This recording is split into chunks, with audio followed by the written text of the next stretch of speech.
Good afternoon, everyone, and welcome to Google's Education on Air conference in Ireland. My name is Yvette Licard, and I'm a Google for Education ambassador working in our office in Dublin. Every year, we host our Back to School Summit in September, where we invite educators and school leaders into our offices in Dublin to share the latest updates on Google for Education. Well, this year, as everything in 2020, is going to be different, as in order to keep everyone safe, we have decided to move this event into the digital space. So let me just start by reflecting a little bit to the last couple of months.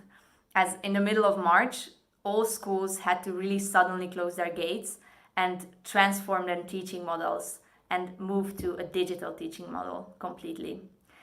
And we know that this was really challenging for most of you, but it was also great to see that our free software G Suite for Education was able to help many schools with this transition. In April and in June, we have organized 2 distance learning events in order to help schools get started with G Suite for Education and later on to prepare them with the transition of going back to school physically in September. Personally, I also had the honor to connect with many of you and to hear your stories and hear your feedback on what we can do to make this even a little easier for you and what we can do to help you in setting up an efficient asynchronous learning environment. So although I would have loved to meet many of you now in person, as we are doing this digitally, it also has a bright side, as now we're able to invite speakers from all around the world, and we hope that we have put together a really relevant and interesting agenda for you. So let's just see what the agenda is. We will start with an expert panel. We have invited Ciara and Richard, 2 Irish school leaders, to share their experiences and how they are combining the traditional teaching methods with digital learning. And after that, we will have Guto and Emma, 2 Google certified educators, share their tips on G Suite for Education and how it can be used in an asynchronous learning environment. After that, Gavin and Orna from Ireland will share their top 5 tips on using G Suite in this particular school year. After the G Suite sessions, we will move on to Chromebooks, as Ollie, one of our colleagues from Google, will share some practical tips on how to manage Chromebook devices in the education space. And then another colleague from Google, Dean, will share some insights into the roadmap on Google Meet. So you will hear what developments are in the making and what kind of new features you can expect in the upcoming year. After that, we will have Donncha and Connor, the 2 leaders of the GEG group in Ireland, share how they are building community for Google educators in the country. Our last session will be on internet safety, and I believe this one is now particularly important as more and more students are learning digitally and using their devices and the internet to access their learning environment. So stay tuned for that one. And finally, we will close with some further teacher training opportunities. So with this, we will come out at about 2 hours and 15 minutes. We are really excited about this content, but we also know this is a little bit long, maybe, for your eyes and also for your attention. So if you have to jump off at any moment, you need to get a call or you want to grab a bite or whatever, as we are live streaming this on YouTube, you always have the option to just click pause and then come back at your convenience. So whenever you pause the video, you will be able to continue whenever you hit play again. So feel free to use that option. But while we are running the session live, we will be able to get back to you in the chat box. So if you have any questions or comments, please feel free to use the chat. We would love to hear from you. So that's it. I hope you will enjoy this event. And without further ado, let's start with our first session.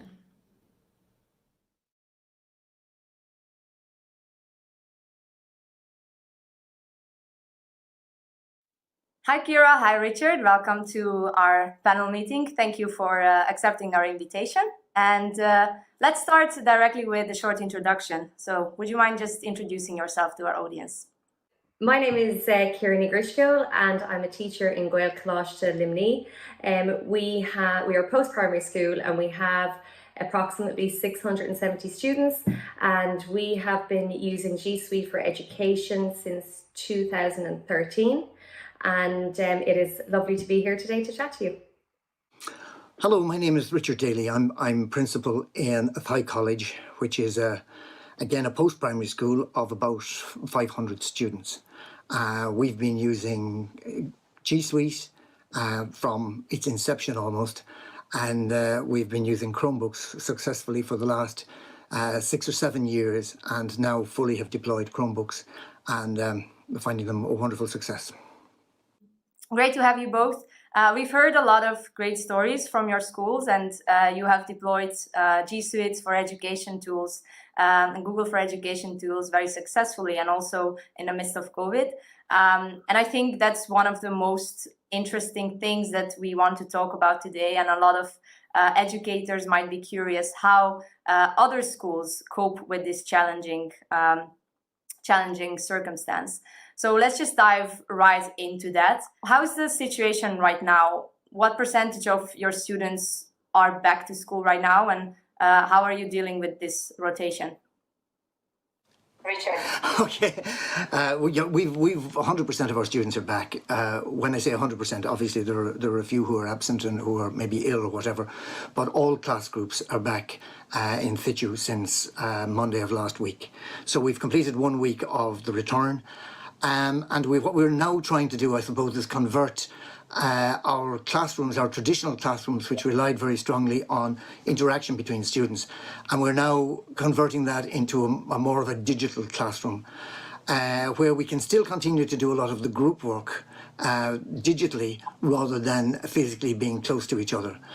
We're going to try and use all of the G Suite apps, the various benefits that it brings into the school, which we were doing remotely. We're now converting those to use them internally within our school. So I suppose in one sense it's like having a remote classroom within the classroom. And so far it's working extremely well. We've only fully deployed, in the last few days, we've only fully deployed all of our Chromebooks within the school. And that may present a challenge as we go forward. But for the moment, thumbs up, everything is going extremely well in that regard. Fantastic. So just to clarify, all the students have gone back to school in the same time, or are you using any type of rotational schedule? We started on the first week. We would have started by bringing back different class groups, and we had to show them the new methods of accessing the building, of hand sanitization, of a one-way system around the school, of different split breaks, of all of the COVID-related things that happen within school. So we brought back the individual classes, and then we followed that last Monday with a full introduction of all students back. It was quite stunning on the first day because it was the first time we got to test our system. Fortunately, the weather has been very kind, so we have been able to use outside space and give students breaks where they can take the masks off for a while between classes. It's strange, it's different. Nobody ever thought we would be teaching like this, but this is a new reality, and we're going to have to make the most of it. All right, thank you for sharing. How is it in your school, Kira? Yeah, so much like Richard, I mean, all of the students are back, and that is the aim, that we would have 100% students back. And you know, the students have been adapting very well to the new normal, as they say. But you know, the attendance is already suffering at times, with students who may have to isolate or have symptoms, etc. So there can be patchy attendance in places. So I suppose the systems that we had set up during COVID are more or less continuing. So it is requested that all teachers use Google Classroom to share their classwork and their homework.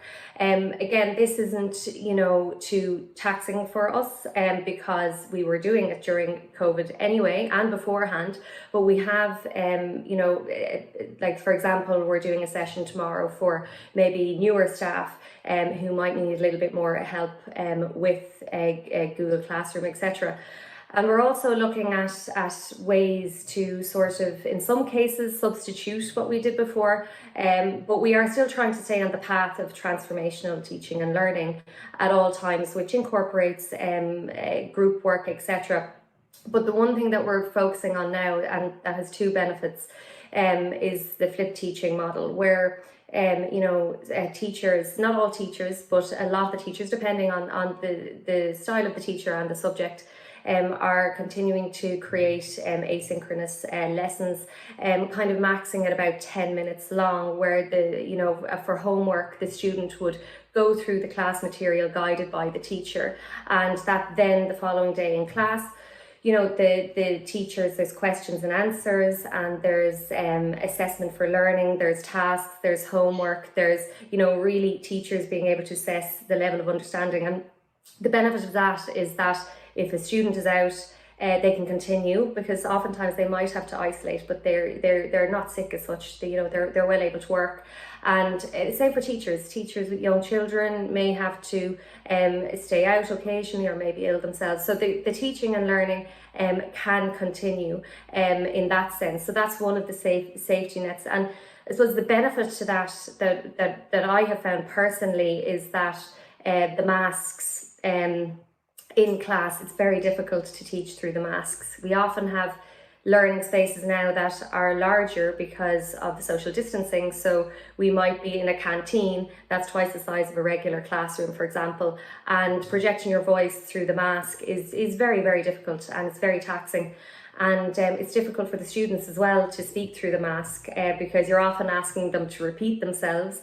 Now, we still do that to an element, and some classes can adapt to it better than others, but we have to kind of put in place systems where we can really assess their learning. And top of the list for us, I suppose, would be the use of Google Forms to have a quick check-in on the understanding from the homework or the material covered the night before, but also the services such as quizzes and Khan Academy and Kahoot. All of these services just marry so beautifully with Google Classroom that we have a wealth of data that we can draw on to sort of try and assess students' learning, as well as being with them in class. But another benefit to this that I have found recently is that I have a lot more time in class to watch how students are engaging with Google Classroom, to watch how they're approaching a task, to give that extra time to students who have additional needs.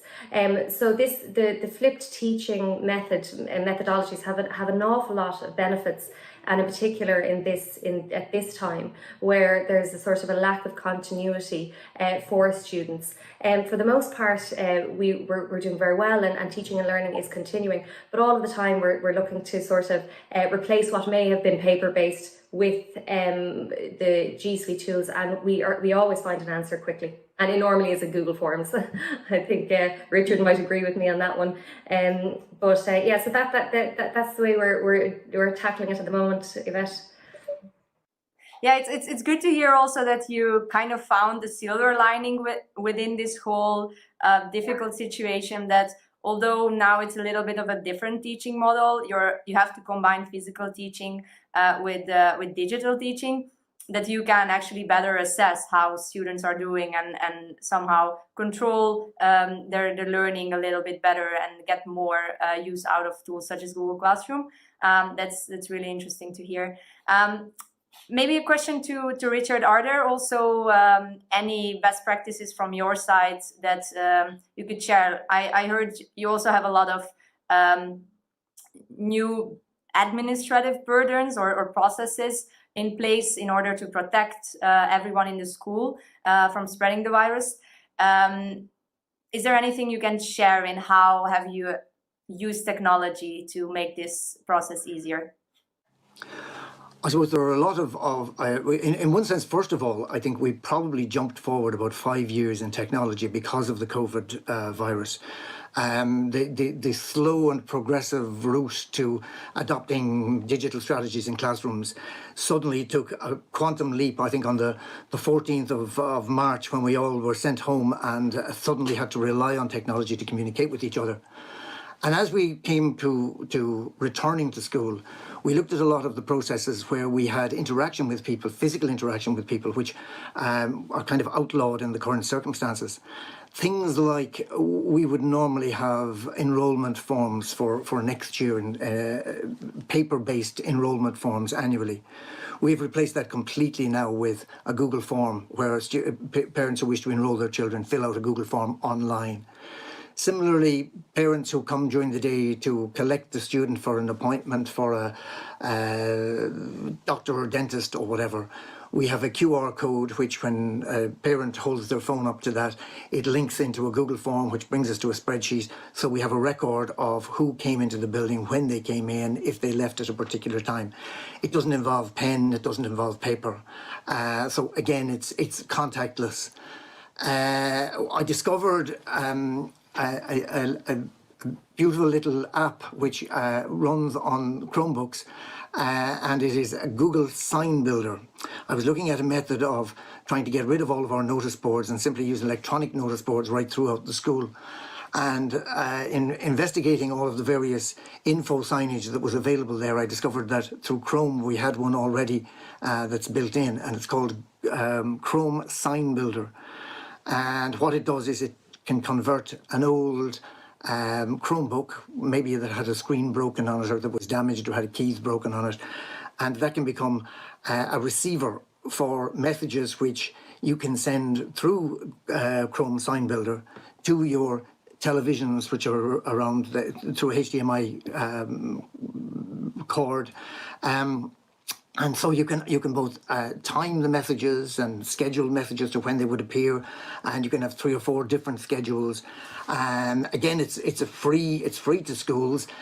Apart from that, we've Chromebooks throughout, and I know in conversations before we were developing the number of Chromebooks within the school, and we've used this occasion to encourage parents, because of the low cost of Chromebooks, to invest in those so that we have them inside, so that every student who has one in every classroom. And again, that's something, as I mentioned, is something that we've just started this year.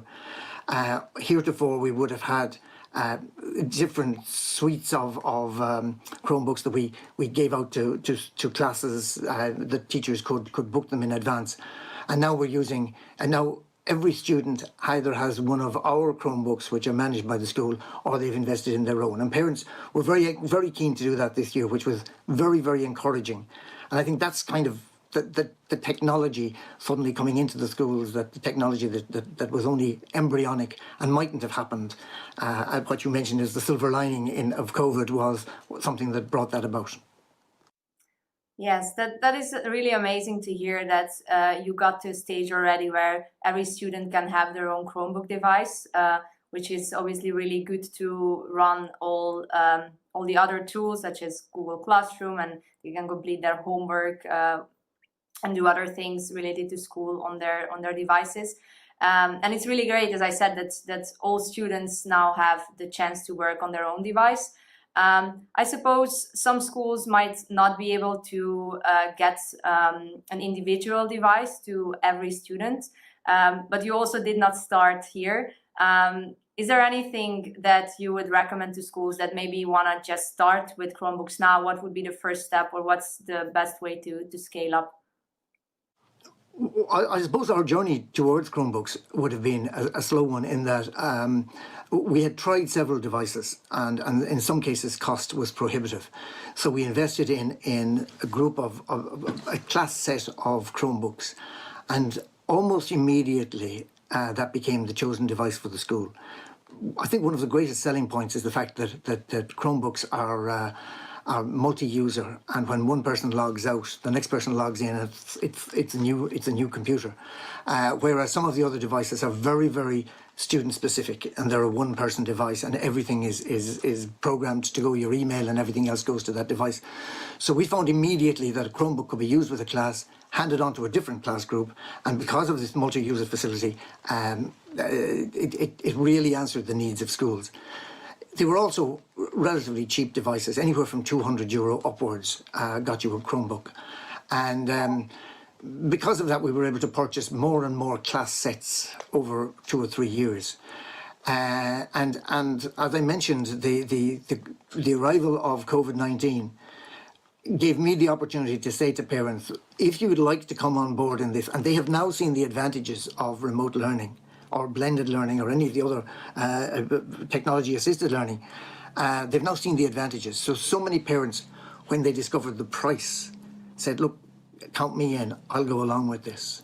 Now, this year I've got 50% of the parents to do that. So if I can do that, that can happen in any school. It's a sales point really to say what are the advantages for your child of having this device. It's so much cheaper than having a mobile phone, and parents do see the advantage there. So yeah, it's been you know, I won't say a slow burner. It's been over 6 or 7 years in one sense, but yet laterally it suddenly parents just came on board. That's really great also to hear that you're encouraging the parents to take this as a shared responsibility, and that both the school and the parents do whatever they can to prepare a great learning environment for the students. So is there anything else related to specifically the challenges around COVID? Anything that you have learned and you would like to add and would like to share with other schools? Both of you, Ciara and Richard. I think they're, having spoken about, I suppose, all stakeholders and parents, through COVID, I suppose, what stood out as being really important was communication and collaboration between everybody, and you know, to really keep on top of student engagement and to, you know, catch anyone who might be struggling. So we really worked closely with parents, and for our first and second years, we added the parents as guardians on Google Classroom, and we found that fantastic for the parents and for the students, and continue to use that feature to sort of involve parents a little bit more in the actual teaching and learning, and to help students with their own time management and so forth. So that was something that developed through COVID, and we're going to continue with going forward. Also, I suppose the other thing is that I found through COVID was just there was a great sense of collaboration and community amongst all teachers, not only in Ireland but internationally, with the help that people were offering and the videos and things like that. So it really, I think, helped professional learning networks, and that's something that we kind of want to harbour and keep going as well. And I suppose as well then, for us in our school, we've always found the G Suite apps very intuitive to use and very simple and easy to use. And while we're always there to support our staff, they haven't really needed too much support. Now, we do help each other, and we have an open classroom policy and so forth. But the teacher centre is something that we're really leveraging at the moment, and encouraging our teachers to get the educator level 1 and 2 and so forth. And I'm just really impressed with the training centre and the scaffolding nature of the work that's available there. So all of these are kind of little things that came and to rose to the top through COVID, and kind of are now more of a priority than they would have been before. Yes, that's really great to hear. And maybe another thing to add to that is that our tools are all the time developing as well. So there are new features being developed. There were some specifically developed during the COVID-19 crisis to adapt to the new needs of schools and our users.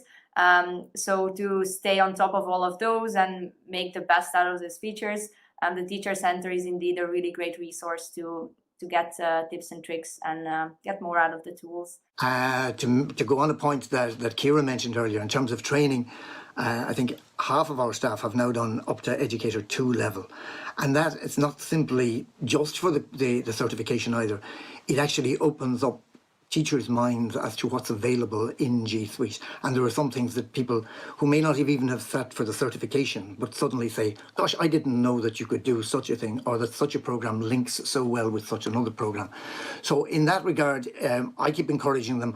I give little bonuses of things like upgrading computers and things like that as soon as people do educator exams. I mightn't have mentioned that we luckily have the title of being a Google reference school, which means that not only do we do that ourselves, but we have put on several courses to train neighbouring schools on how to use it as well, and we're very precious of that title. We also, to assist our training, we have a Google certified trainer on staff, and there are a few of those in the country, but we're lucky that we have one, and that again encourages us to put on training after school every second or third week. Perfect. Thank you. Thank you. As to close off this panel, what is one thing that you would recommend to other schools? Obviously, there are so many tips and tricks and best practices. We could be sitting here for a long time talking about G Suite and Chromebooks. But if you could give one piece of advice to other schools based on your experience, and perhaps you could give one advice to schools that are a little bit newer to Google for Education, what's the best way to get started, how to ensure success, and perhaps one advice to those that are already more advanced but would like to get to the next level. Well, if I were to advise somebody, I would say, first of all, buy a few Chromebooks and give them to your teachers. Once you've used the Chromebook, initially it seems slightly strange in that it is simply an internet access machine.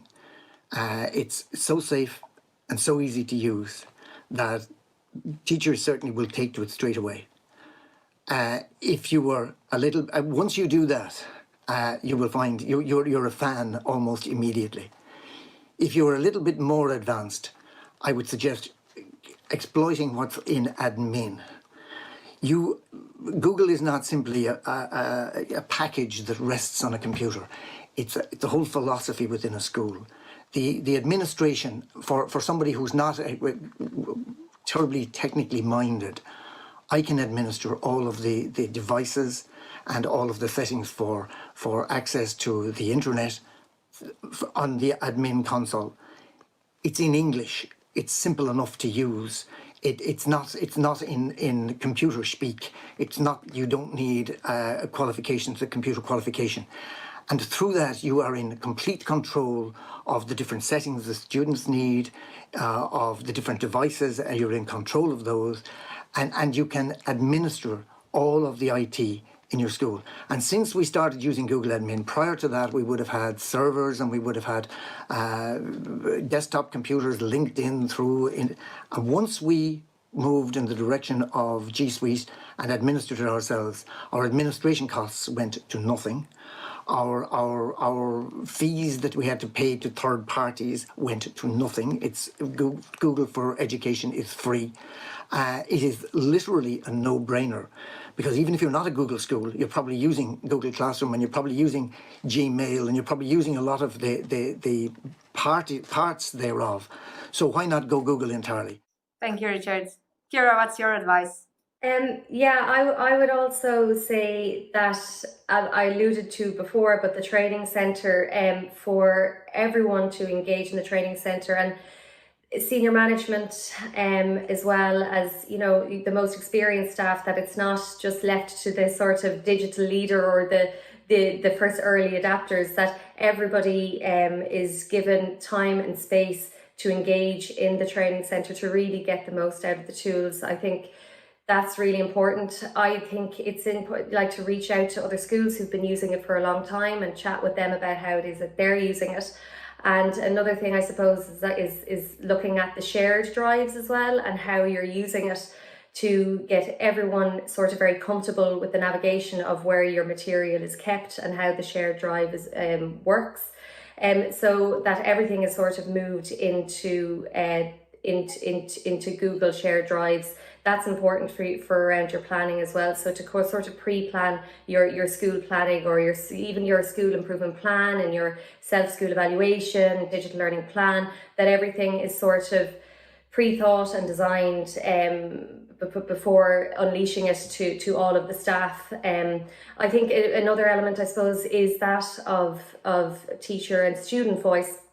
to just keep on checking in regularly with students and parents and teachers about how they're feeling with the technology. So again, leveraging Google Forms to just gather that valuable data to sort of take a screenshot of progress with time, which can also all be incorporated into your self-school evaluation and digital learning plan. So just to be sort of having a roadmap as such, and having a plan, and with longer term goals and shorter term goals, and to have a team, like a strong digital learning team that have lots of sets of eyes on this, and to keep the communication open. That would be my main piece of advice there.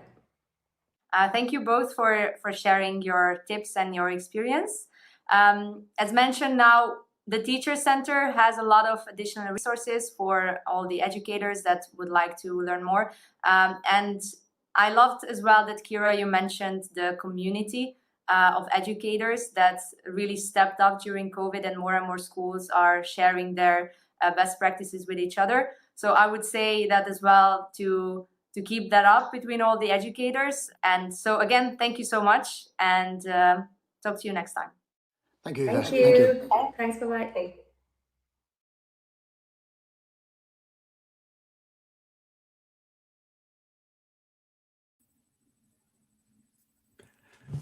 Hello, we're Gitta and Emma. We're going to be with you for the next 25 minutes or so, giving you some live demo and explanations of ways we can use the G Suite tools in that hybrid learning environment. Introductions first. As I said, my name is Gitta. I'm a primary school teacher in South Wales and a Google certified trainer and innovator. I'm joined by Emma. Hi, my name is Emma Pass. I am a Google certified trainer and innovator. I am a consultant for Canopy, but most importantly, I am a secondary English teacher. I used to live and work in London. Now I am back in the States, where I teach at a very unique school. This is PSD Global Academy. We are a K-12 hybrid school. And what that means is, even before the pandemic, our students were coming to our school building about half of the week, and they were staying home learning remotely online half of the week. This is what our schedule looked like pre-COVID. Obviously, things have changed a little bit. Our students come to school Tuesdays and Thursdays all day for a very traditional school day, but then they're at home Monday, Wednesday, and Friday doing that remote instruction. Wednesdays, there's an optional day for them to come to campus to get additional supports from teachers. So about a year ago, hybrid education was really largely unknown. And now, due to COVID, a lot of schools are having to consider some sort of hybrid model to teach students in person or remotely, depending on the circumstances. What we'll be talking about for the majority of this session today is some practical tips for delivering instruction, whether you have those students on site or at home. And because I'm an English teacher, I always like to start with these two terms. So when we're talking about instruction, we'll either be talking about synchronous learning, meaning learning that's happening live in real time. And that can be in the classroom, or that could be over Google Meet. Or asynchronous instruction is a lesson that's been pre-built and pre-recorded, and students are going to be accessing that at different times in the day or at different times in the week and working through it more in a self-paced model. Starting with some tips for synchronous teaching over Google Meet. First, really important is to always make sure you're recording those meetings, especially during a pandemic. We really don't know the struggles that our students are facing to get to a live online lesson at a certain time. So using that record feature in Google Meet is a really easy way to ensure equity and access to those lessons. I post them on our Google Classroom with the link to any activities directly after, so that all my students can participate. Second, make sure you're using the chat box in Google Meet to keep your students really, really engaged. It can be really easy to kind of sit back and passively attend an online class. I never let my students do that. No more than 5 minutes goes by without me asking my students to contribute some sort of question or answer or response in the chat box. We use emojis, we use keywords, a lot of 1 through 10 scales, checking in constantly with students to make sure they stay engaged. Speaking of that chat box, if you teach teenagers particularly, they love to talk about all sorts of things in the chat box, which might not be particularly related to our lesson. So one of the norms for my online class is making sure students stay on topic in the chat box once the lesson has started. And how I make sure the chat box is on topic when I'm sharing my whole screen and I don't particularly have eyes on the Google Meet is I always join the Google Meet another time on my phone. I have the sound all the way down, so there's no feedback. The camera's off, the microphone is off, and I'm just using that to monitor the chat box. So when a question comes up, I can answer that really quickly. Or if students start to get off topic, I can give a little verbal redirect. You might also consider using some of Google's collaboration tools to keep students working with one another regardless of their location. So students can be working together whether they're in the classroom or at home. You could post discussion questions on Google Classroom using a Google Classroom question. You could have students do peer review or work together on an activity on a Google Doc.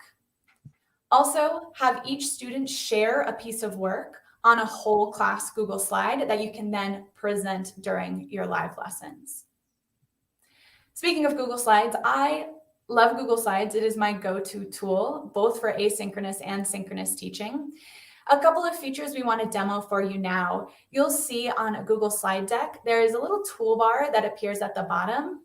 And one of the options on that toolbar is closed captioning, a little CC button. Closed captioning, as the name suggests, will start captioning your speech as you're delivering your lesson, which is fantastic for our English language learners, our students who are deaf or hard of hearing, and even our easily distracted students can't help but read those words as you're delivering your lesson live. Another feature I love to use is the Q&A button. That will give your students a link where they can ask questions live during your lesson.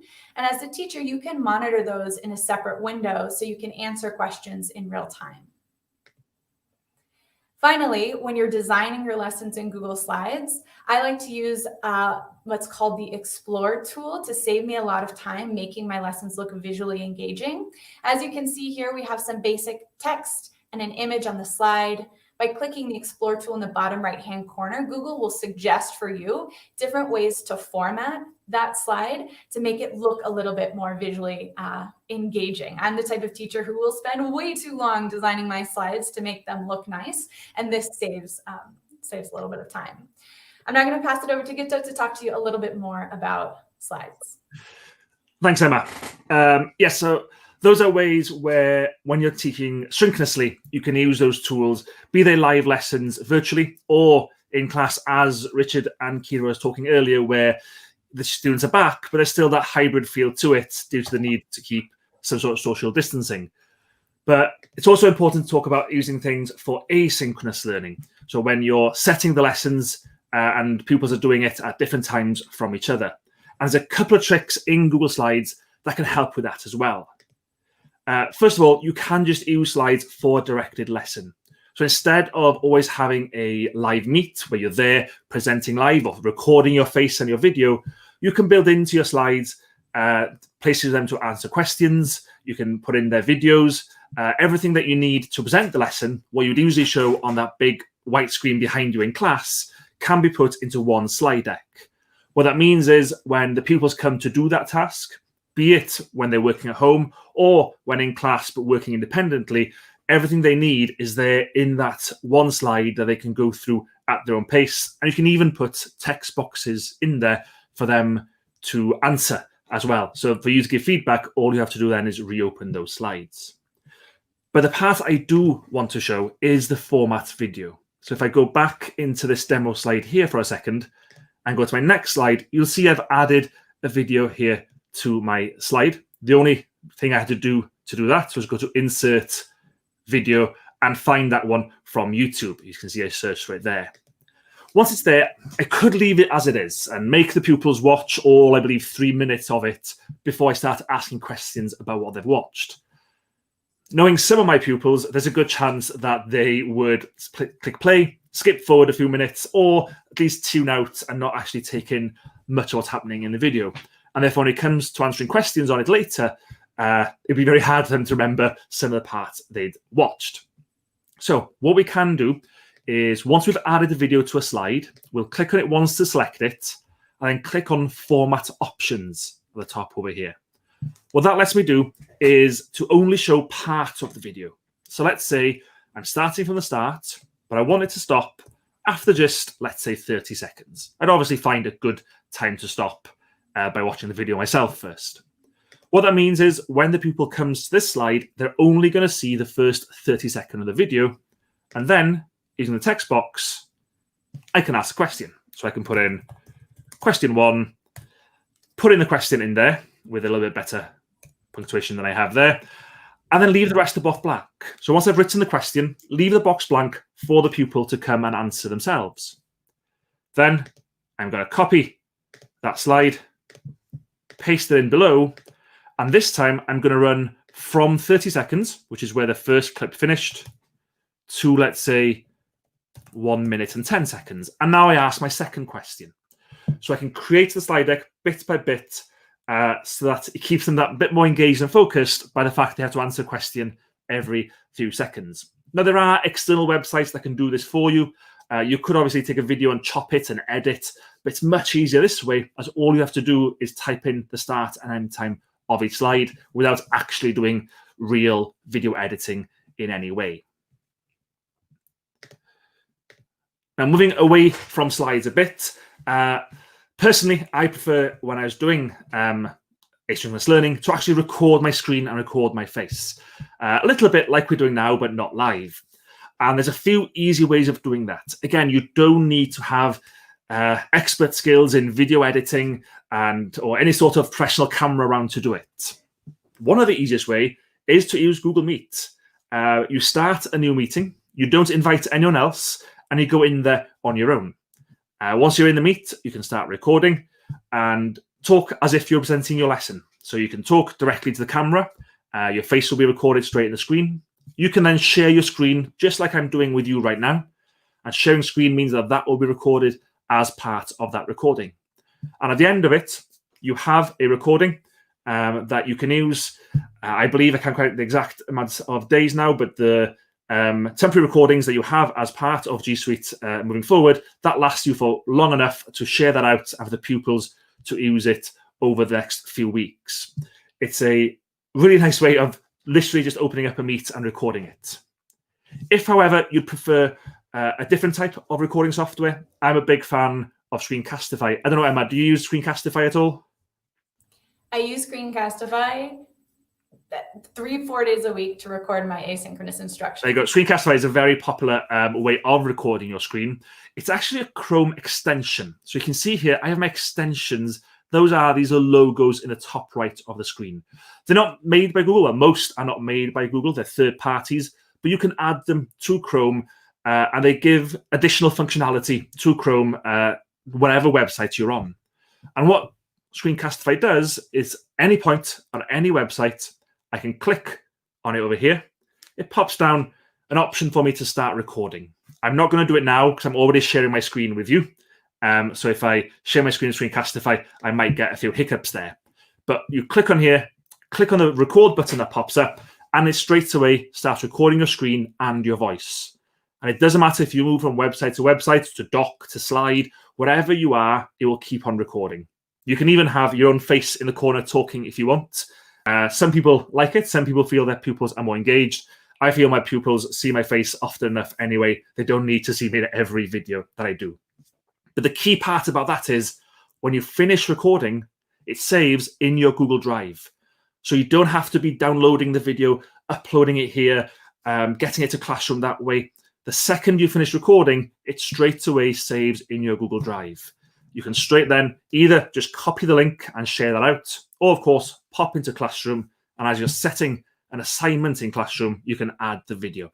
It just makes it easier. We teachers, we're not experts in recording and uploading and all this. It just does it for you. So that's another way that you can record your screen.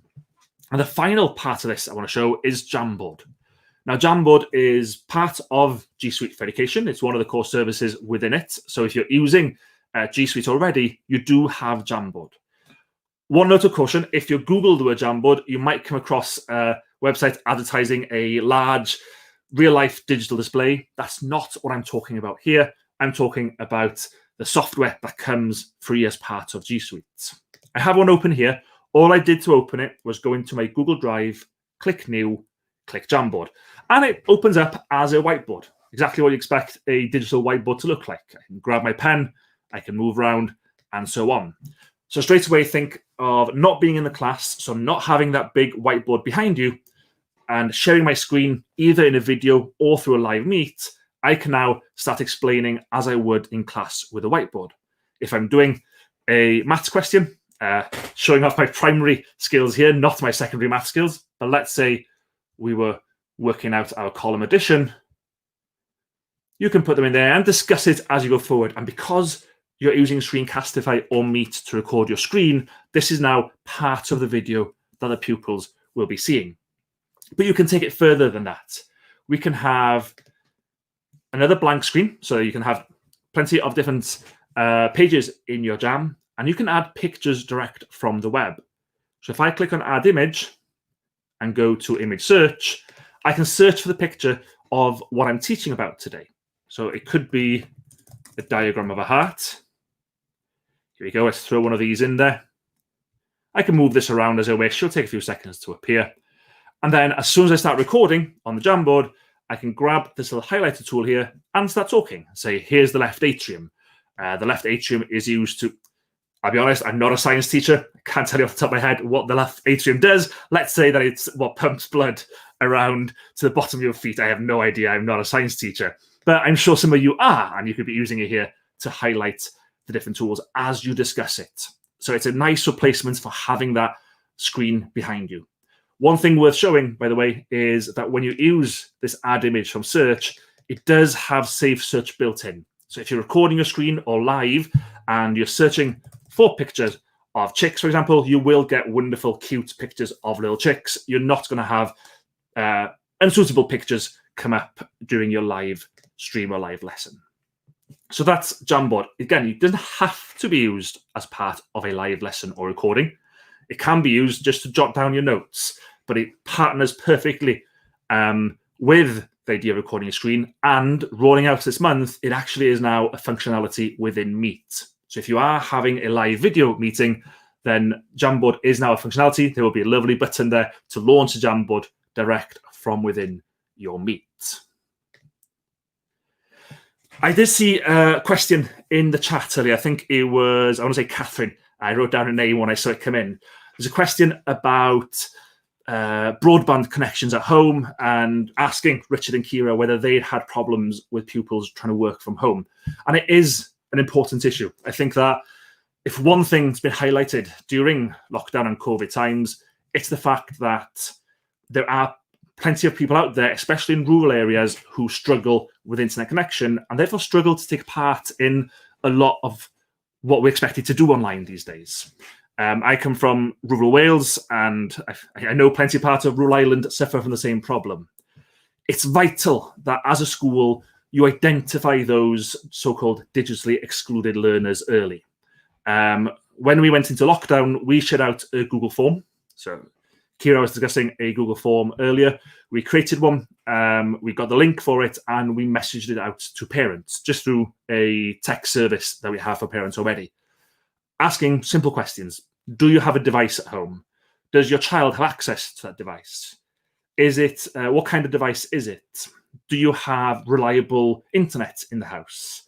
These questions, just about 5 or 6 of them, went out to all parents, and it meant that suddenly we had a list telling us where those problems might be, which students were going home and trying to work on their mum's phone, or which students were going home and had to go out of their house and to someone else's house to use a Wi-Fi. It's really key to identify those students early. It doesn't just mean people without devices. It could be, yes, houses where no devices are available, or houses where there is a laptop in the house, but it's shared between 3 different siblings. Or maybe the only devices are tablets and phones, still useful for many things, but obviously not the same as having a computer in the house. Maybe parents are working from home and using the only device, or as Catherine's asking, there's poor or no Wi-Fi there. Or even just the fact there's low tech skills at home, especially if you're teaching the younger pupils. where they might not have the skills themselves. If there's low tech skills in the rest of the house, they might find it hard to access the learning online as well. Identifying those people helps you put plans in place. For us, we had to loan out Chromebooks. When we went into lockdown, we had about 40 pupils who just did not have access to good enough devices at home to do the work. So we loaned out Chromebooks for them. I know that the Welsh government here, they handed out 3G hotspot devices that they could give to 4G, hotspot devices they could give to families who didn't have that connection at home. Or, as someone mentioned in the chat, just teaching the parents how to use hotspot helped a lot of people, showing them that they might not have good quality broadband in the house, but they had powerful 4G on their phones that they could use as a hotspot to connect devices. But you can't do any of that unless you first identify those people, that you find out who the pupils who are digitally excluded are and what specific problems they have. Which kind of brings us to the last thing we want to talk about today, which is parental communication. Keeping in touch with the parents and having that two-way conversation back and forth. I've already mentioned forms as one way of doing it. We spent years before lockdown sending paper forms home in bags, which would invariably end up staying at the bottom of the bag or not even reaching the bag in the first place and staying on the table in school. And we struggled for years to get enough forms back. Unless it was a trip or something where the child is excited and pushing that into the parent's hand, we found it hard to get information from parents. That one form we did over Google Forms at the start of lockdown, within 3 hours, we had 70% of our parents replying. Because it popped up on their phone, they pressed the link and they could answer it straight away. And during these times, good communication is vital. Everything's new. Everything's new to you as a school, to your pupils, and to your parents. And it's really important that the parents have a grasp of what your plan is and when your plan changes. So we have a few things here that could help. First of all is, if you are using Google Classroom, there is a Guardian Summaries feature within there. What that means is that the parents can add their email address and receive an email. I think they can choose weekly or daily, if I'm right. But having those emails telling them what tasks their child has due, when are they due, what tasks have been completed, just so they can stay on top of the work being handed out. You can also, of course, use a Google site. So we as a school, we have a professional site run by a third-party company. But when we went into lockdown, we realized that using that for everything was difficult because everything had to come through one point person in the school, which was me, who then had to pass it on to a third-party company, and it took time for anything to appear. With a Google site set up alongside our main site originally, every teacher in the school could add their own work to it. The headmaster could add messages to the main page, and it took minimal training because it's such an easy tool to use. It's even reached the stage where we are now planning to move our full site to a Google site when our contract ends with the current company, just because it's that much easier. Emma, you had a couple you want to talk to about as well. Absolutely. I'll just say we also use a Google site next to our official school website to post all of the links and resources for parents, and it has been an absolutely vital tool for us as well. We also just finished our fall parent-teacher conferences over Google Meet. We have our Meet settings set up so that accounts outside of our domain can request to join a Google Meet. And that way we're able to communicate with parents during a COVID scenario, but you also might consider using this as a method going into the future to make sure families who might have a difficult time getting to the school at a certain time and place are still able to communicate with their students' teachers. Again, Screencastify is a favorite tool of mine, not just for recording my lessons, but also creating help guides for parents, especially when we're talking about accessing work on Google Classroom, using our commonly used tech tools, and doing any kind of troubleshooting and tech support. If the parent is the one primarily at home in charge of supporting their students, having some really quick videos to guide them, I think is very vital. And of course, you can post those on that Google site that you made. And also, there's a question from Machine there, Emma, that you might be able to help with. She's asking, can you invite someone without a Google account to join a meet? So if you're doing a parents' information evening and you want, obviously, parents to join, do they have to, first of all, have a school account, I guess? Or secondly, do they have to have a Google account to join? Do you know? You would need to talk to whoever is in control of your Google admin console to have those settings set up so that you can allow people outside of your school account to request to join. So just make sure you talk to your IT person. Yeah, and as long as it's set up properly, they don't actually have to have any Google accounts if they're joining from a computer. I think if they're using a phone, they have to have a Gmail account of some sort, but on the computer, anyone can join. We very much coming to the end of our time there. So the last thing, I'll pass back to Emma just for some key takeaways from the session today. Yeah, so a couple key takeaways that we want to have you consider before you going into any sort of remote or hybrid model. First and foremost, it's really important to make sure that your students, your staff, and your parents are trained on the technology that you plan to use. If we don't know how to use it, of course, we're not going to be able to be very effective in our teaching and learning. There are lots of resources available to you. The Teacher Training Center by Google was already mentioned.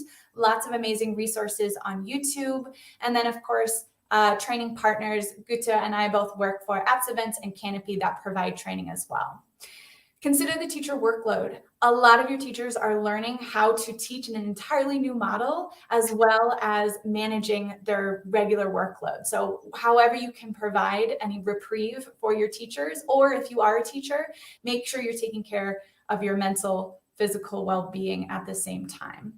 And then, of course, have plans in place. We don't really know what this year is going to look like and the ups and downs and the in-school and remote learning. So always having a few asynchronous lessons prepared if you need to deploy those at any given time.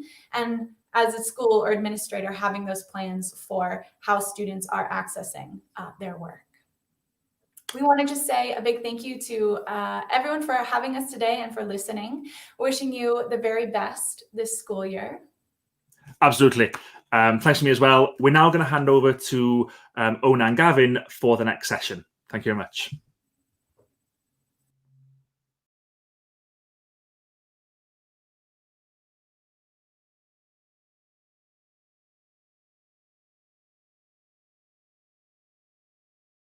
Hi everyone, my name is Gavin Malloy from Cocoon. And my name is Orna Mulhern from Kamara, Ireland. So today we're going to talk about the top 5 tips for using G Suite in the new school year. And we are going to start on tip number 1, which is using Google Classroom now and using it consistently. With that in mind, what we're going to do is we're actually going to use Google Classroom as the foundation for this entire presentation with myself and Orna. We are going to bring you through a lesson on the Cliffs of Moher. And we have all the content we're going to be providing you with already in here in our Google Classroom. So right through our whole topic, everything we are going to need to teach this to our students is in here. And we are going to use all our resources from you today. Again, like I said, already in here as well. So we're going to start our lesson off and by moving into tip number 2, which is using digital tools in a very practical ways, bringing it right back to your own teaching practice. What ways do you normally teach? What way could a digital tool facilitate things you already do and maybe bring it on to the next level? So keep it really practical, and we're going to use a tool, Google Forms, with that in mind in a very practical way, which is we're going to make a KWL chart for our students. So Google Forms can be used in a number of ways. It can be used for surveys, it can be used for quizzes. But like I said, I'm going to go right back to my practical needs here as a teacher, which is starting off a new topic. I want to know what my kids know, what they want to know, and as we move on, what they've learned. So this is my first KWL, which is just finding out what they already know. And I've just put down some really basic questions here, which is location, geology, natural elements, cultural, historical. So I'll send this out to my kids at the start of the lesson. And the reason you're going to see straight away, first of all, it's really easy, but we'll see straight away the reason as well. So what advantages it has over, putting a hand up to answer these questions or even filling in a KWL chart with pencil and paper. And that is that as my responses start coming in, so I've got 4 here already, I'll see this counting up in real time. So I'll know exactly how quickly my students are filling this in. I'll be able to read through the answers if half of them are still working away in it. I'm not sitting there waiting or walking around the room picking up pieces of paper. It's all really focused. The kids are still working on their computers, and I am browsing through the answers they've already provided, and I'm getting a good idea of where they are. So once class discussion starts, I've got some great points for conversation, but I've got a really good understanding of where they are with their existing knowledge. I know one student knows they're in Ireland. Okay, so it's a general knowledge about it. County Clare, getting way more specific. South America, clearly some of my students need a bit more guidance on where we're going here. And then West Coast of Ireland, bit more specific again than Ireland, but not quite as specific as an actual county. And we move into geology, natural elements, cultural, and I can really get a good understanding of where they're at. Now, that's me in real time. There's my advantage of using Google Forms. As I progress through the topic, I can come back to my Google Drive at any time and find all the answers the kids gave at the very start and compare this to other ones they give later on. I even have it in spreadsheet format.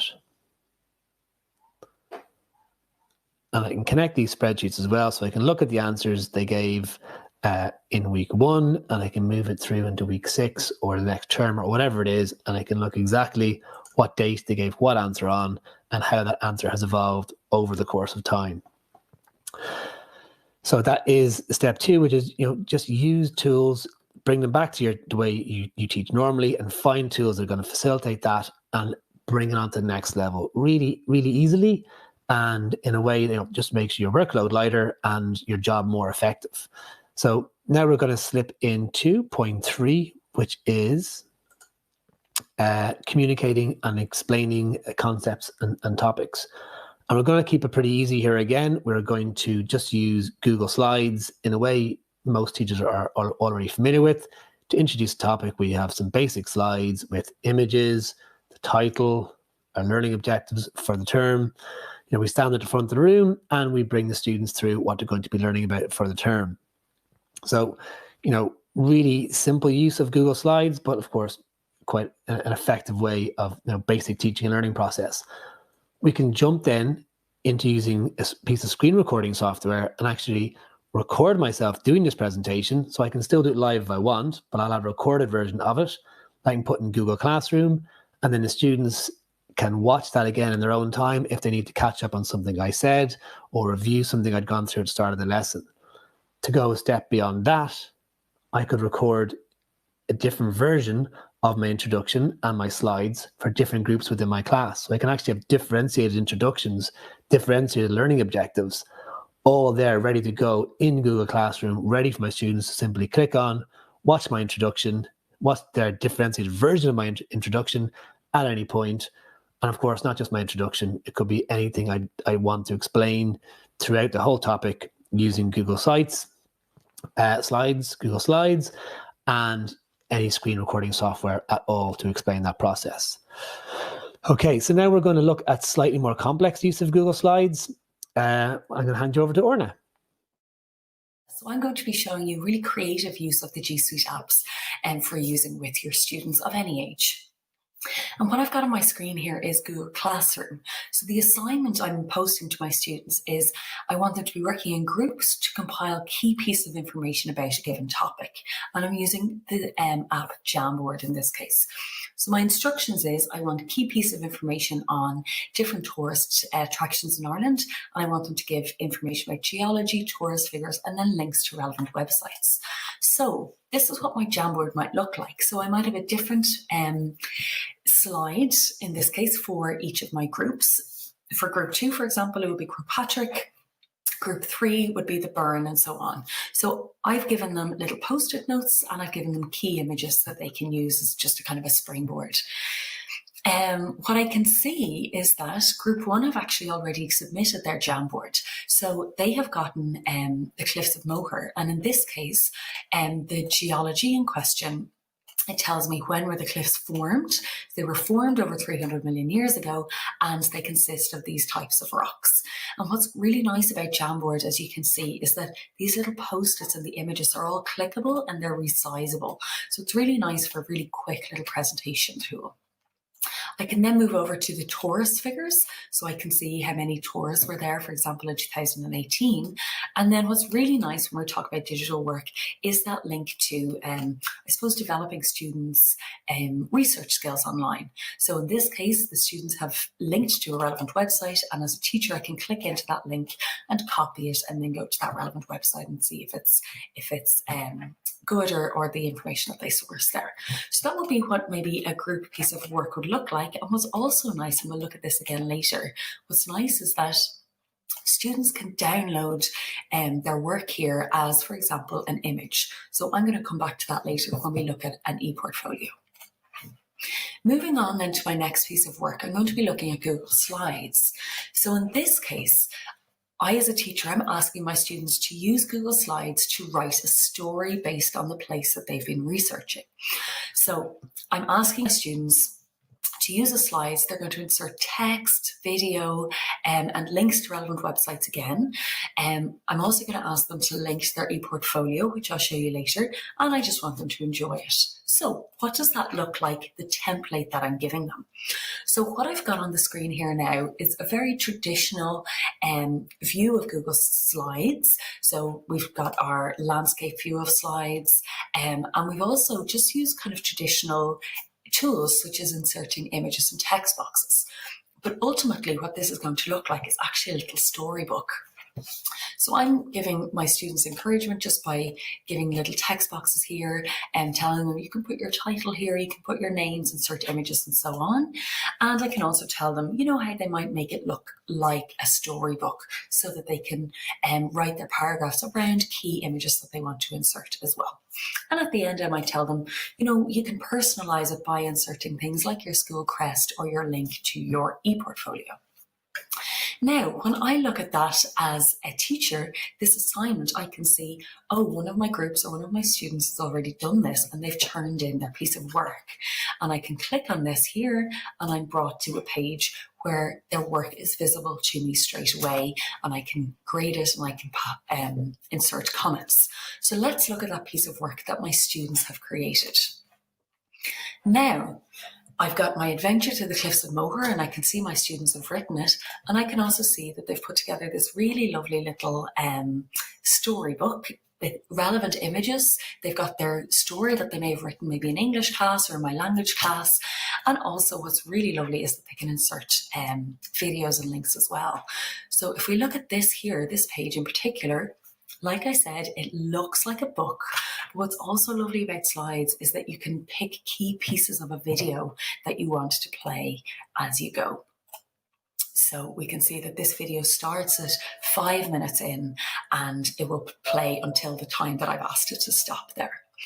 What I also asked my students to do is to give me links to relevant websites. When we looked at Jamboard, we saw that we couldn't insert a really tidy link, but in slides, we can see that we've inserted what are called hyperlinks. So this text here is clickable, and I can be brought to relevant websites, such as factual websites, or even, in this case, stories about folklore about the cliffs. So again, I can click here and I can be brought externally then to the relevant websites where my students found the key piece of information there. So what we'd ultimately like to do is get our students really cognizant of their learning and be able to comment on it, and to have their own, I suppose, personal scaffolding for their learning. So how can Google Suite contribute to that process? So what I've got here is a e-portfolio that will be created by a student. So in this case, I've got Annie's e-portfolio, and I'm saying that Annie is a 5th class student.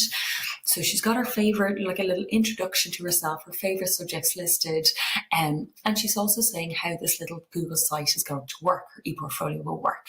So she's saying I have a page for all my subjects, and she's inserted her best work for each of her subjects on her e-portfolio. So I can see there's an English page, a maths page, Gaeilge page, and so on. Let's have a look at her geography page. So Annie here has compiled a geography page with her best pieces of work. And in this case, Annie wants to show the process of her learning around the group project that she was working on the Cliffs of Moher. So we can see when she was starting out, they worked together on this piece of work to find the most interesting geographical points about the Cliffs of Moher, and she's inserted her image there. Now, using Google Sites, you can make this image as big as you want or as small as you want here. And what's also lovely is that Annie can also insert very easily her story that she created with her other students. And this, the Google slideshow that she made is visible there, again, like a book, which is really lovely and creative. And it's visible there on her ePortfolio. And that ePortfolio can be shared either just with specific people, for example, just with her teacher and maybe her parents. It can be shared within her school if you want it to be visible to everybody within the school, or it can be shared with anyone. So in terms of this looking like a website, it does look like a website, but it can also be restricted and you can keep it nice and private. So what have we seen then between Gavin and myself? So we've just seen really simple and consistent use of Google Classroom for different assignments, really practical uses of the different apps that we've looked at, such as Forms, Slides and Jamboard. And we've also seen lovely creative use, both from a teacher's point of view, but more importantly, from a student's point of view. So on behalf of myself and Gavin, thank you very much. And feel free to contact either of us if you want more information about Cocoon or Camara.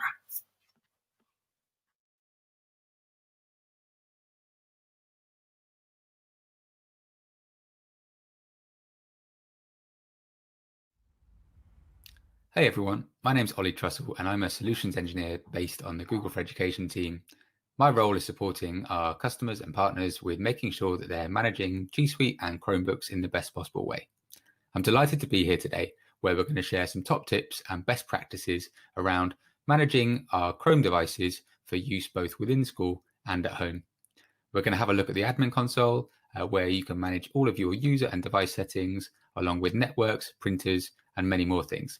Let's take a look. So within the admin console, one of the first things we recommend you do, if you haven't already, is to create a specific organization unit just for your devices. In here, you can see I have an organization unit called Devices, and within that, I've got some sub-organization units for different use cases. For example, student home usage or usage at school.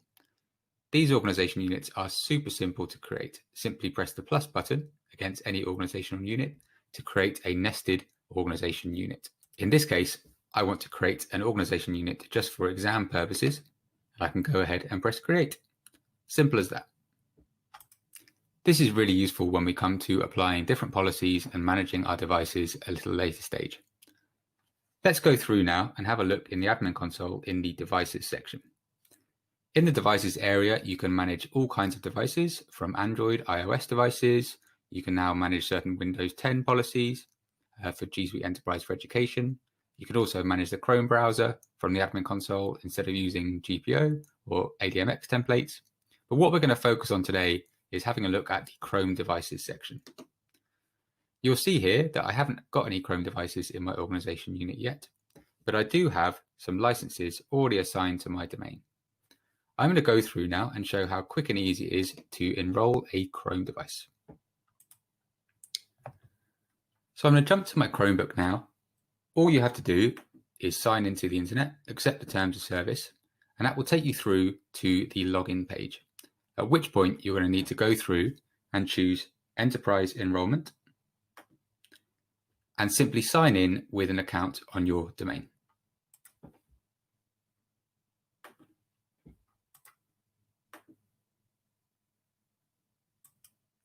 Within just a few moments, the device will be enrolled in your domain and it will automatically configure any policies that you've applied already. You can fully manage it, move to different organization units incredibly simply in the admin console, as we'll show in just a few moments.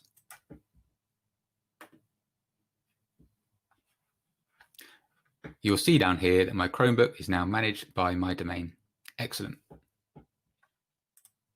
I'll now jump back to the admin console and we'll have a look at how we can configure these policies. We'll see now that I can see that device I just enrolled. it's actually placed in the organization unit called staff, but I decide I would like to use this device for student usage in school. So what I'm going to do is I'm going to simply select this individual device. I could move multiple at once and move this device into a different organization unit. So I'm going to go ahead and place this in the organization unit for student school usage.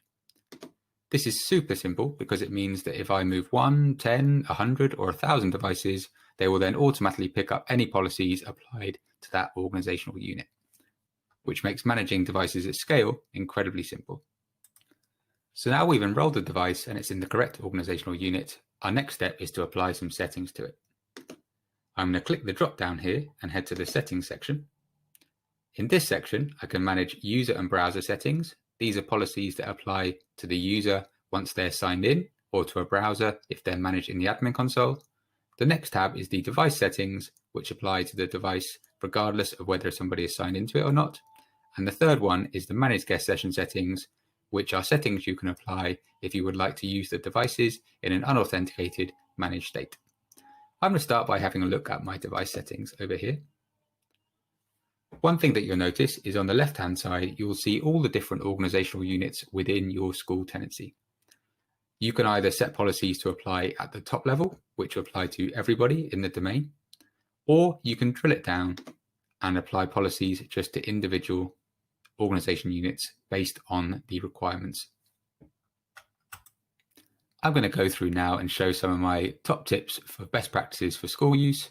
Feel free to follow along at home, pause, rewind this as much as you need, and apply some of these policies to your own tenancy. So the first thing you'll notice is we have these disable device return instructions. If you haven't already, we'd strongly recommend putting a school address and contact email address or phone number. As I'll show you later, disabling a Chrome device, should it be compromised, lost, or stolen, is incredibly easy to do, and this may encourage it to return back to you should it exist in that state. Beyond that, you have a few other options. So something that you may have noticed is on my Chrome device, you'll see that I've automatically pre-filled the domain name from my school. This is really useful, and I've actually also applied a policy here where I'm restricting sign-in to a list of users. This means that if a user decides to sign in with a Gmail account or an account from a different school, they wouldn't be allowed to. And auto-completing the domain name is a really useful feature, particularly for your younger students, to prevent them from having to type in their full email address. One thing that I'm going to choose to do here is for my student school use devices, I'm actually going to go through and disable guest mode. You'll see on my Chrome device here that currently I have the ability to browse as a guest in the bottom left-hand corner. But I decide that for all of my policies, I actually would like my students to sign in. So I'm going to go through and disable guest mode and save it just for those devices. That setting's been saved now. And if I jump across to my Chrome device, you'll see that I now no longer have the ability to browse as a guest. Pushing out Chrome policies is incredibly quick and easy to manage. The next thing I'm going to go through and have a look at is the sign-in screen option here. So typically we suggest in a one-to-one deployment or one to a few devices, we recommend always showing usernames and photos. This really speeds up the ability and ease for users to get back into where they were before because it pre-saves their email address and they just have to authenticate with a password.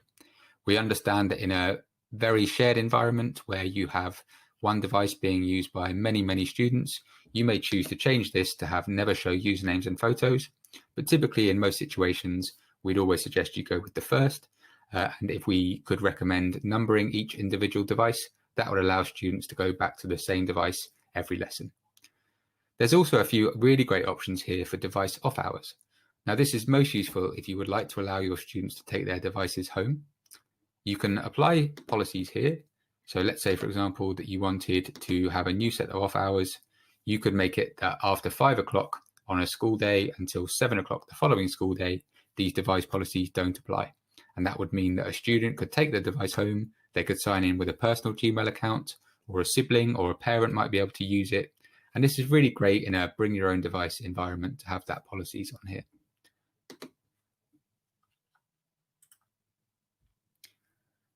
We also have a policy to erase or not erase local user data. And again, in most situations, even in a shared environment, we'd recommend not doing this, particularly if you're going to use Android apps. Every user profile is completely sandboxed and partitioned from each other. And having this setting, as it suggests here, where you're not erasing local user data, makes using Android apps significantly easier because the devices and the apps don't have to reinstall on the device every time, which is really handy. If you have your G Suite domain configured with SAML single sign-on, one really great thing that you might want to do, particularly if you're signing in with Office 365 or Azure, for example, is instead of taking users directly to the default Google screen, you could allow users to go directly to whichever SAML single sign-on that you've configured. And likewise, you can pass all the SAML single sign-on cookies into the user session, so they'll be automatically authenticated into any other third-party tools that you might be using. One thing that we would also recommend is allowing the user to control accessibility settings on the sign-in screen. You can also configure languages, etc. from here, along with really customizing now exactly which features are available. One thing that we would recommend is at the very least to enable shortcuts from the sign-in screen for your users.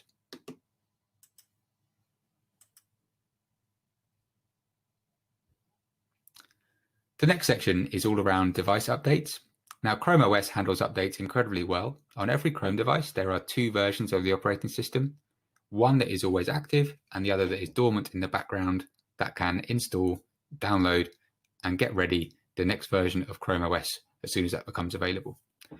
We typically always suggest allowing auto updates, except for environments where there is particular bandwidth restrictions, for example. One thing that you may wish to do is go through and configure a rollout plan if your network is subject to throttling. And you can choose to scatter updates over a given period. So in this case, I'm going to choose to scatter all of my updates over 10 days to prevent any additional network throttling on my network. And finally, in the device settings, there's some really great features at the bottom. One thing that you may wish to be aware of is the ability to support Linux applications. If you would like your users to install Linux applications on their devices, you'll just need to allow these virtual machines and click Save.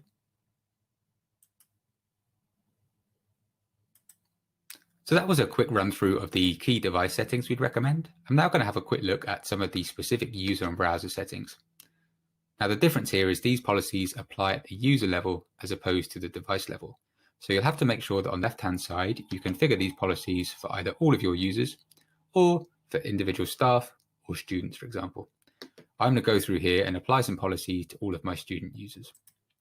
Now, with over 200 policies to configure on Chrome devices and for user and browser settings, there's a lot to choose from here, but I'm going to pick out some of the most important ones, particularly around security.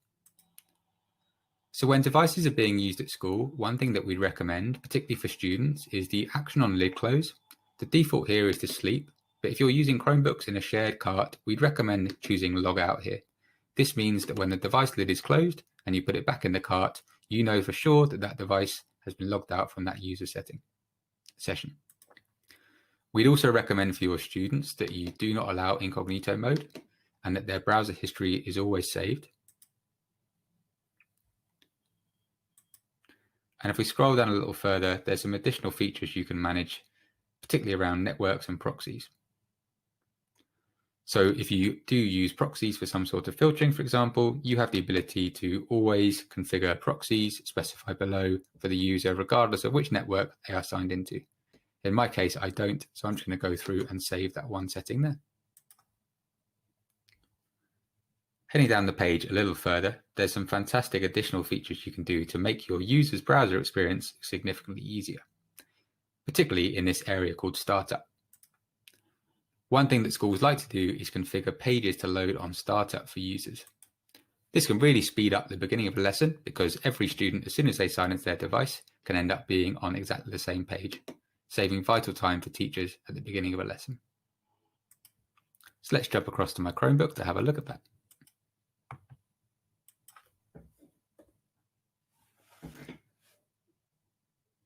You'll see now, as soon as I sign in, it automatically launches that Google Classroom page as I requested. Note that you can add multiple lines on here, which is really, really useful. Another thing we'd recommend is for all of your students, you enforce safe search and also restricted mode for YouTube to keep them safe when they're browsing and watching videos. You also have the ability within here to block certain URLs. We wouldn't recommend this for content filtering, but it can be quite useful. Typically, we see schools tend to use a Chrome extension through a third-party company for their filtering needs, or to configure filtering just based at the network level. Google Drive syncing is really useful, particularly for flaky network situations. It's also really useful if you have students who want to take their Chrome devices home, because they can sync it online at school, take it home, work offline, and as soon as they come back into school, it would sync up their work back onto Google Drive. One thing to note is we've recently added heaps and heaps of native printing features. So if you have any users, staff, or students who need to print natively from their Chrome device, I would strongly recommend having a look here to make sure you have it set up correctly for them. Another great feature within here is the Manage Bookmarks option. You'll see on my Chrome device that I have this bookmarks manager called School Bookmarks here, with one bookmark in it called Google Classroom. These bookmarks are all configured from this section in the user settings, and you can apply different bookmarks for different types of users. Example, one bookmarks for staff and another bookmark group for students. You can force this behavior on for users, which is really useful too. Another feature that we'd recommend is setting the downloads location to force to Google Drive. This is really useful because anything that a user downloads will automatically be saved to Google Drive as opposed to the local device, meaning in a shared environment, they can access this whenever they want, or they could log on to a different device at home and access anything which they've downloaded or saved. You can also configure the spell check service and also Google Translate from this page too. One thing we strongly recommend is that, particularly for students, that you go through and disallow block users to signing in or out of secondary Google accounts. This is particularly important if you're using Android applications on Chrome devices, because it prevents users from signing in with a personal Gmail account and getting access to their own apps which they may have installed or purchased at home.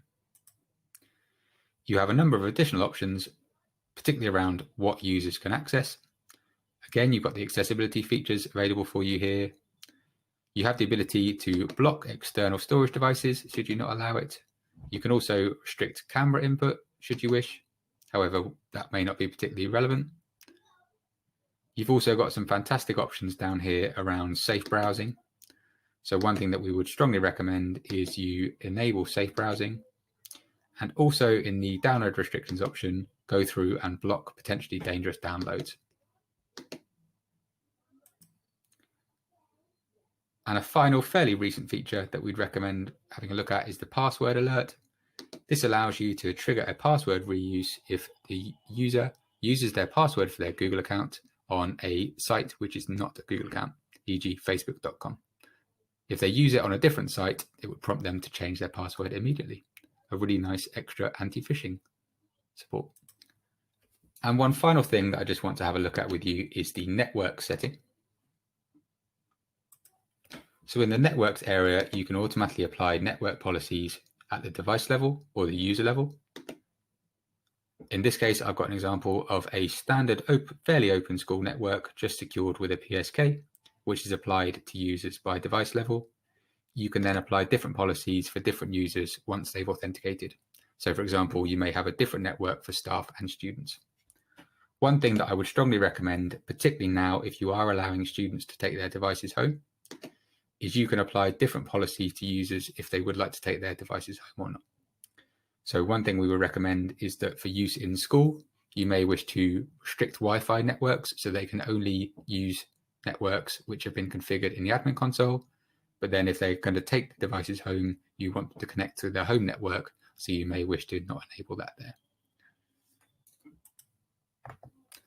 And that's all we've got time for today. I hope that's been really useful.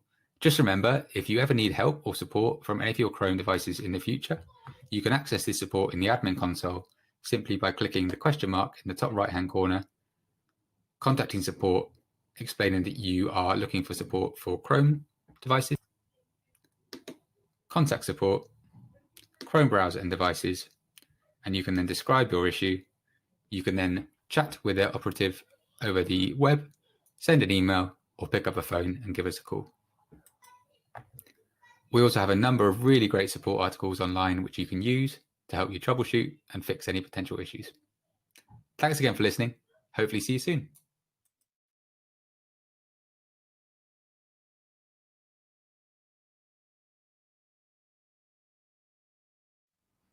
Hi everyone, and welcome to this next session at Education on Air Ireland.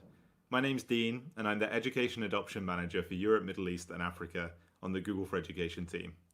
In this session today, I'm going to walk you through some upcoming features from the Google Meet product roadmap. Google Meet has seen a huge surge in usage through the COVID-19 pandemic, as more and more schools have turned to it in order to deliver distance learning. We hope you've been finding it useful, and the team have been working really hard to make sure it's been stable and reliable. They've also been working hard to release some new features that I'll share with you today. Now, early on in the pandemic, we announced that we were releasing premium features for free to everybody, and that access will end on September 30th. So I wanted to quickly remind you what's available in Google Meet for each edition of G Suite for Education. So if your school is using G Suite for Education, after September 30th, you'll go back to being able to hold meetings of up to 100 people. Plenty for the normal class size. You'll also be able to continue recording meetings because we'll be releasing a feature called temporary recordings. Temporary recordings will last for 30 days after the meeting and can only be shared inside the domains. Until we release temporary recordings, you'll continue to have access to the premium recordings feature that you've been using so far. In G Suite Enterprise for Education, you'll continue to be able to hold meetings of up to 250 people, more than enough, even for big assemblies, and continue recording, as I mentioned a moment ago. You'll also have access to the live stream feature, which allows you to live stream inside your domain up to 100,000 people. International dial-in numbers, which means people can dial in by phone to join the meeting. And the new noise cancellation feature, which filters out sound that isn't speech to make it much easier for everyone in the meeting to hear you. So let's jump in and start by looking at features coming to Google Meet for everybody, G Suite for Education and G Suite Enterprise for Education customers. One of the first features we launched was a seamless integration in Google Classroom that allows you to place a link for a Google Meet at the top of your class. You can hide it and unhide it whenever you like, and one of the best things about that link is that the teacher has to enter first before the students can, giving you more control over when your lessons take place via Google Meet. We recently also announced a feature called Quick Access. Quick Access allows you to decide if you want to have everybody knock to enter the meeting. Now, a knock is a prompt that the teacher sees, and you choose whether to admit or decline the person joining the meeting. With Quick Access turned off, everybody will have to knock in order to join, or with it turned on, people can simply click the link and join the meet as normal. Now, this also means that only the teacher will be able to dial out of the meeting to bring someone in by phone, and a couple of other things here that you can see on the screen too. We've just launched this and it's rolling out right now, so you should expect to see it on your domain. And soon we'll be releasing more features alongside this, like the ability to decide who can share their screen and who can send chat messages too. So keep an eye out for more information on those. Now, aside from features to help you manage your class better in Google Meet, we also wanted to provide features to help you engage your class in new ways as well. So the team launched an integration with Jamboard. With this integration, you can quickly spin up a new jam from inside Google Meet and everybody can be working on it at the same time. No need for you to go to Google Drive and share it with everybody. It's all done for you and you can start working right away. We just recently launched even bigger tiled view as well. So now you can see up to 49 people in a class at once, which is great for maintaining that connection between teacher and student. Alongside the tiled view launched, we recently announced blurred backgrounds. This is brand new, rolling out to domains right now, and allows you or your students to have more privacy in your meetings. Soon, we'll be launching a feature called Hand Raise, which will allow students to signal to you that maybe they have a question or something to say. And it's a really quick and easy way to identify whether someone's waiting to speak, which can always be a challenge in meetings with multiple people when you're working online. So all of those features will be coming to all G Suite for Education users. Some have launched and are rolling out right now, and others like the hand raise feature are coming soon. Now I want to share with you some features that are coming to G Suite Enterprise for Education users. First, we've been asked a lot about tracking attendance in Google Meet. And so we're releasing an attendance tracking feature which will send you a report after the meeting telling you who attended and also some key stats about attendance in the meeting as well.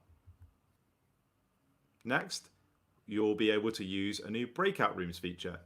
Perfect if you have project groups happening or you need students to work in pairs, and it will give them their own space to go away and work in away from the main room with an option to come back in.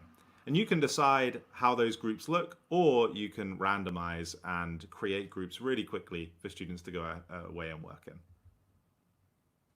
Alongside breakout rooms, there'll be a new feature called Q&A, a really nice structured way for students to ask questions. And as the teacher, you decide what's visible and what isn't to students in the meeting. So a really nice way to decide when to visit those questions as you work through the content of your lesson. And alongside Q&A, we're releasing a polling feature. So you'll be able to get a quick pulse check from the students in your class, perhaps to ask them how they're feeling or their level of understanding or confidence in something that you've been teaching. Now, live captions have been around in Google Meet in English for a while now. Soon, we'll be launching live captions in more languages to all G Suite for Education users. And for G Suite Enterprise for Education users, we'll also offer the ability to live translate captions in Google Meet too. With live streaming coming soon, you'll be able to stream outside of the domain. Perhaps really helpful if you want to do a parents meeting where they don't need to interact, but you do want everybody to tune in to give them the latest updates about how you're delivering distance learning.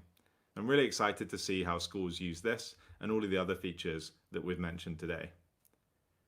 So that was a really quick whistle-stop tour of what's coming up in Google Meet for G Suite for Education and G Suite Enterprise for Education users. If you have any questions, feel free to put them in the live chat and we'll do our best to get to them there. Otherwise, I'm going to hand over to Donica and Connor to talk about creating community with the Google Educator Group in Ireland. Thanks again for coming along to Education on Air today, and thanks for your dedication to working through this incredibly difficult time to keep learning alive for your students. We're really pleased that you decided to use G Suite for Education and Google Meet to help you do that.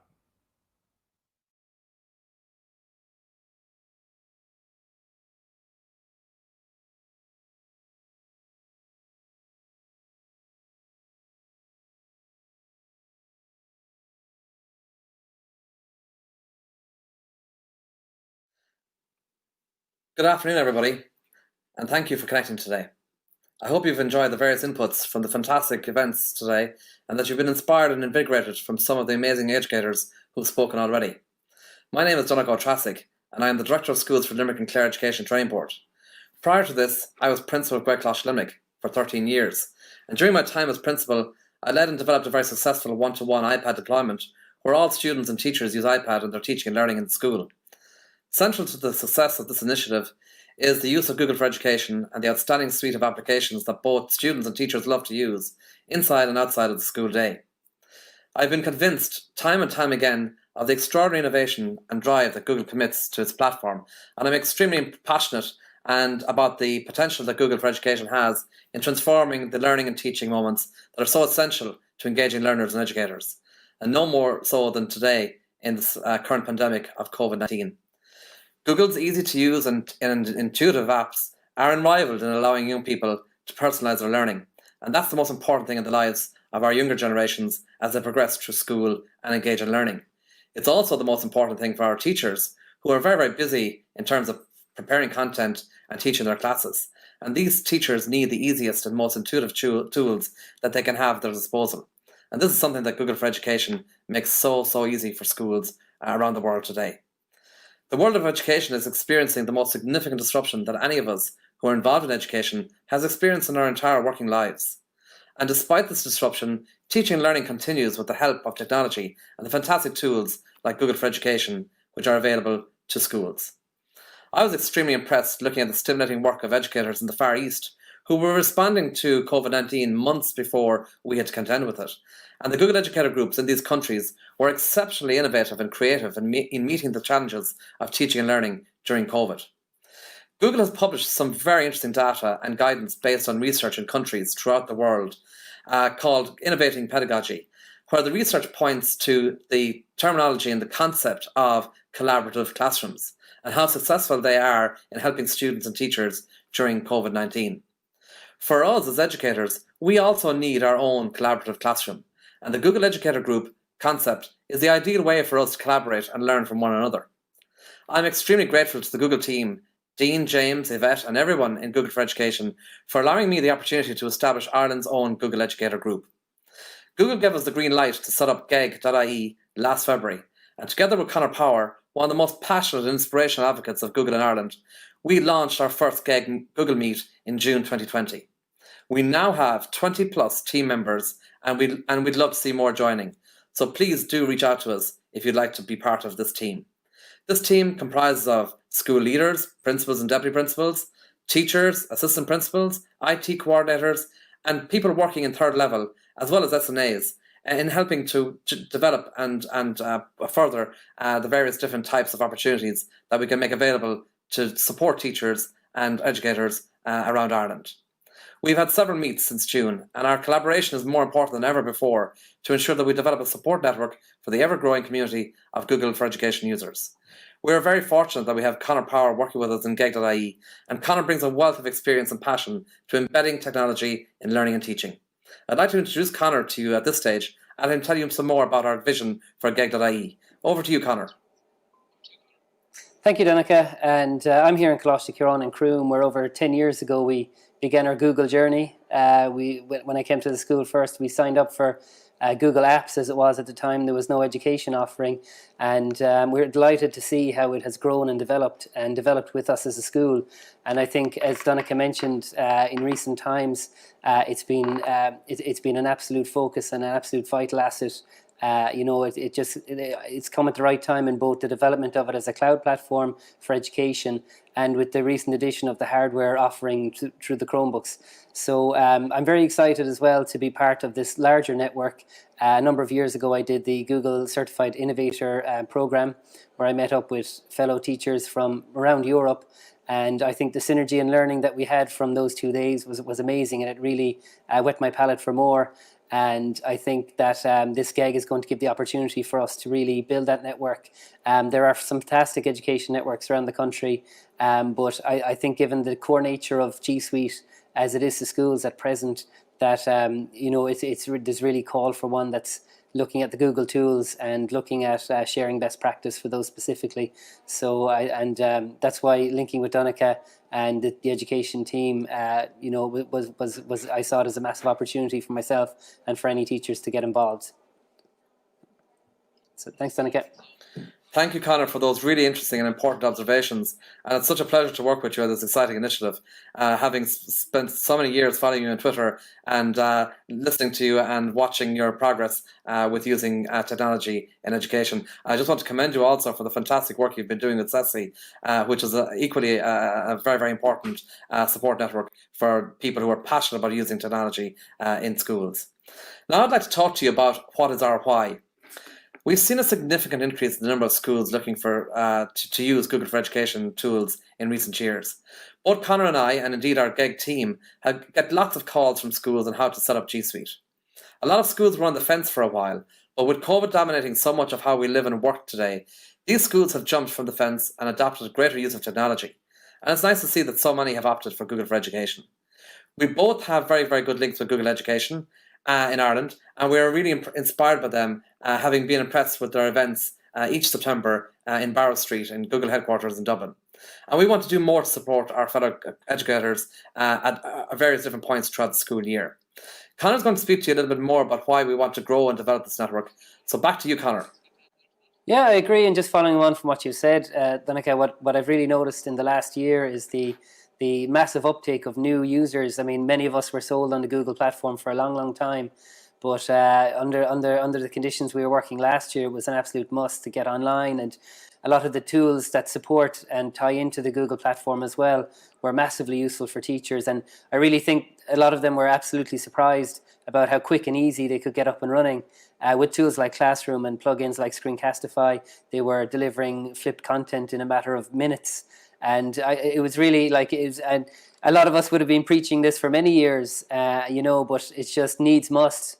And it's great. And I've been around in the field of education over 20 years. I've used a lot of platforms, a lot of technology, and really what sold me on Google from day one was the ease of use. That it's uncluttered interface and it's a shallow learning curve, which when you're dealing with a diverse range of staff and students, it really ticks all the boxes for education. And I'm excited as ever, and through work in the GEG here, we're looking at the updates that are coming downstream and very excited about those. And it's a product that just keeps growing and growing. And, to embrace it and to see how it's being used is just very, very rewarding. And I think, Donncha, you've covered pretty much everything else in terms of how effective this is as an education tool. And I'd recommend anyone here who isn't already on board, to contact us through the GEG and look at some use cases and see how it can have the potential to enhance your teaching and learning. Thanks, Conor. Excellent points again, and very, very informative for everybody who's tuning in today. We were really excited to launch GEG.ie in June, and you can find out more about the events we have hosted by clicking onto our website, GEG.ie, and following us on Twitter at GEG Ireland. We love the power of Twitter to help us share all the best practice and latest news about Google for Education. And we have a lot of people who are following us now and sharing some fantastic ideas about how they're using technology to transform the learning experiences in and outside of the classroom. Please follow us and we'll follow you back. All of our updates and events about our growing network are hosted here on this website. The National Support Services, PDST Technology and Education, and PDST have been extremely helpful engaging with our events, and we value the opportunities that we are sharing in terms of creating and developing the use of technology in schools. And it's wonderful to see the shared collaboration amongst these support services, along with other teacher forum groups, in ensuring that we can use technology to the best of our abilities in our schools. It's a really exciting time for us all who are passionate about education, technology and learning. And we want you to join this exciting group to help more and more schools up and down the length and breadth of Ireland. Again, we'd like to thank Yvette, Dean, James and everyone in the Google team for allowing us this opportunity to speak to you today and to give us the opportunity and platform to talk about GEG.ie and how we can all help each other in this world of transforming the education experiences of all of those people who work in our schools, whether it be teachers or students. Mar Uncle Square, Gwim Gachra ar Gachtana atá ag fécant ar an webinar úntaach seo inniuh, agus as sulagam go mbeidh sibh ag chuirteach ar GEG.ie agus ag leanúint an obair atá á dhéanamh going agus na hiireachtaí atá á dhéanamh going chun technolíocht úsáid go héifiteach in our sale. Gur míle mágah go léir, and thank you again for tuning in and for connecting with us today. Back to the Google for Education team.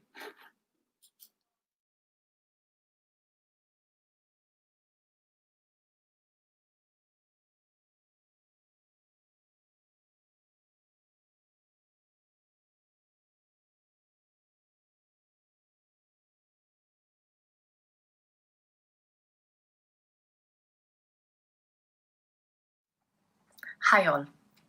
Let me first introduce myself. My name is Almudena Lara, and I recently joined Google as a child safety lead. I have a long-standing career in child safety, working both in the UK government and more recently at the NSPCC, the UK's leading charity for child safety.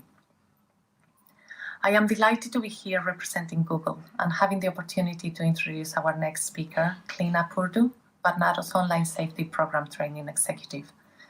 She will discuss their online safety program and the importance of supporting children to become good digital citizens. Last September, Google.org announced a €1 million grant to Barnados to help develop this online safety program to reach 75,000 primary school students in Ireland across 4 years. At the same time, we launched Be Internet Legends in Ireland. This program is our online safety resource for students, teachers, and parents, which Barnados helps to signpost here in Ireland. These are important times for children and families, and the current public health crisis has been a challenge, but it has also been an opportunity to test the role of technology in supporting children to learn, to grow, and to stay connected with friends and loved ones. At Google, we have a strong commitment to make technology that works for all, but also, importantly, make sure that it works for children and families. We believe deeply in technology's ability to unlock the creativity and engagement, but also we understand our duty to ensure that our products are used responsibly and that users have the tools and the knowledge that they need to make safe choices. And that starts with children. Children across the world are accessing the internet at a younger age than ever before, and the decisions that they make online can have lasting impact. That's why we believe it is important that teachers and parents are equipped with all the tools they need to help children navigate their digital lives online safely and confidently. In addition to the products available to school, such as Google for Education, which is covered throughout this event, we have a number of additional products contributing to our commitment to children and families. Family Link is available to families all around the world and helps parents set digital ground rules as their children learn, play, and explore online. And it helps them build good, healthy digital habits. YouTube Kids is a separate standalone product designed specifically for children, and it has played a key role during lockdown, helping families provide positive content to their young kids. And we are rolling out a program of educators approved apps to allow kids and families make the right choices when choosing apps in Google Play. And of course, we have the Be Internet Legends programs, which I have mentioned before, and which our Barnados partner helps to reach out to children, families, and teachers here in Ireland as part of their online safety program. Be Internet Legends is a free program and consists of a number of teaching resources. The Interland, which is an online game and resource for children, and then resource for families to empower children to be confident explorers of the online world. I want to spend a few minutes on the 5 pillars of the Be Internet Legends programs, because we believe that these are the basis in which to build strong, confident digital citizens of the future. You can see the code here. They are 5 deceptively simple and memorable messages that cover both skills and behaviors. Sharp and think before you share is, as you might have guessed, all about encouraging children to really think before they put something online, helping them to figure out what's okay to be shared and what should be kept private. Alert is the pillar that teaches children to spot things online that aren't real, including phishing scams. We tell children that if something is too good to be true, it probably is. Secure is where we talk about the tools that are there to keep them safe, their stuff safe, like passwords and making sure that their phone is set to auto-lock. We know children are natural users of technology, but that doesn't mean that they always make the right choices in terms of keeping their things safe. And finally, we have kind and brave. These are the 2 behavioral pillars, and perhaps the most important of all. In kind, we encourage children to use the internet for positive things, to use it as a force for good, and to be kind to each other. And brave is when we tell them that asking for help when they need it is really brave and really important. Of course, COVID-19 has been a challenge for all and continues to be. And the challenge in relation to child safety programs has been how to continue to reach out to children and families in ways that maximize our ability to get the message across, particularly when children might be at heightened risk. In response to this challenge, Barnados has pivoted the face-to-face workshops to be run digitally, and I am excited to hear more about how this has been done from Cliona. Finally, we're also conscious that there are other challenges for us. In particular, how to make sure that the child safety messages are getting across to all children and importantly, to those children and families that might have lower digital literacy and limited access to technology, but who might actually benefit the most from the program. There is more to do, and we hope that you will all join us in our mission to ensure that children across the world and here in Ireland are learning, exploring, staying safe online, and making the best of the opportunities that technology offers them. Now over to Cliona. Thank you.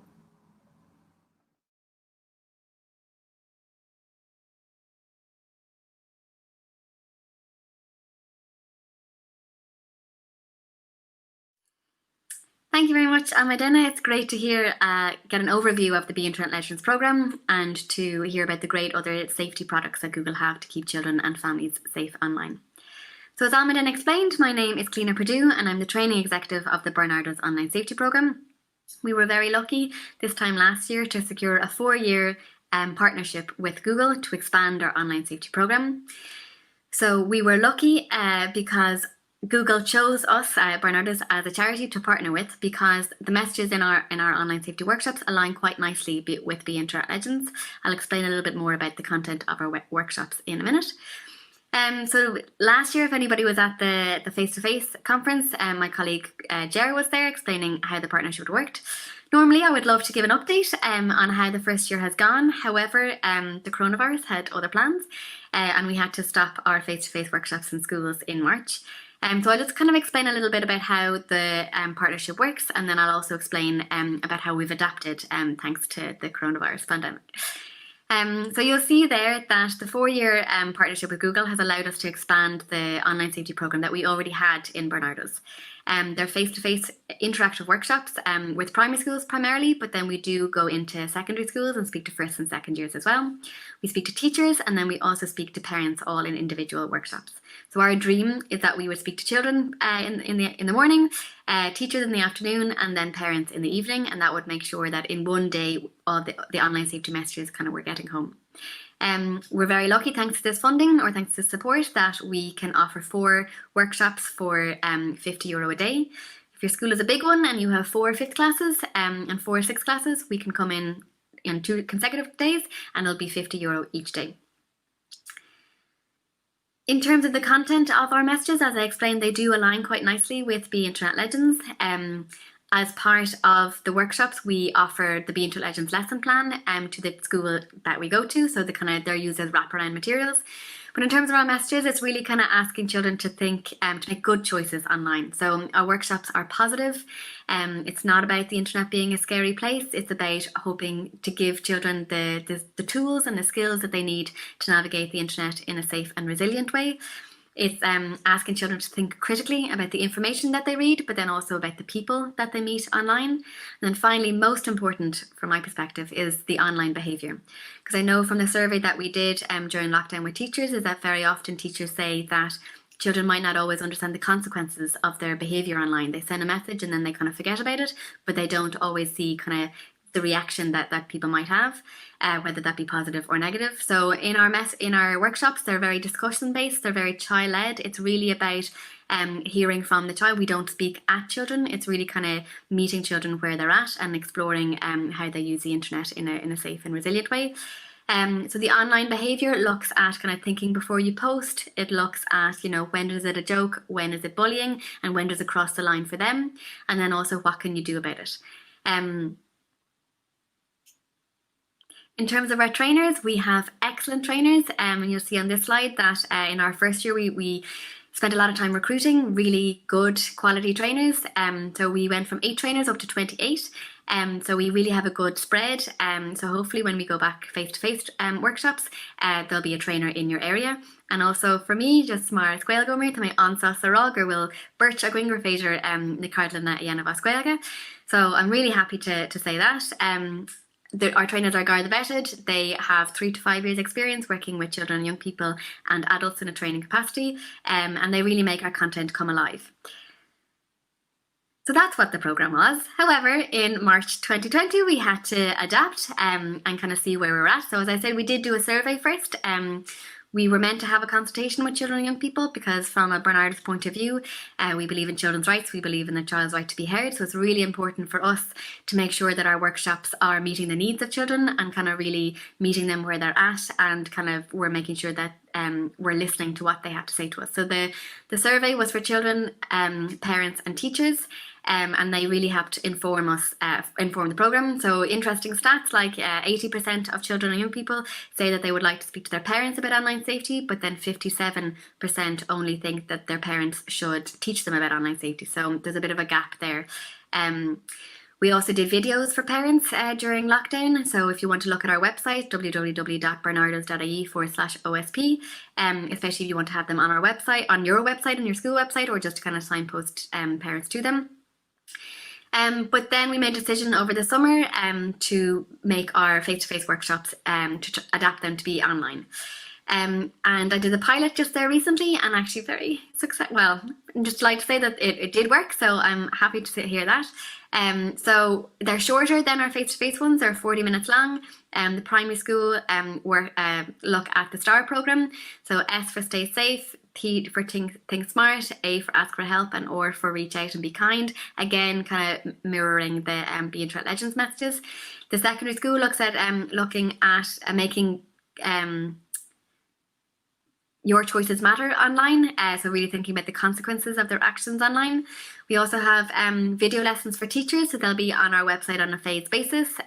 They're mostly for primary schools, and they kind of expand on our STAR programme. And then finally, we'll have webinars for parents as well. So there'll be live public events, so not particularly initially for schools, but just any parent that is interested can sign up on our website.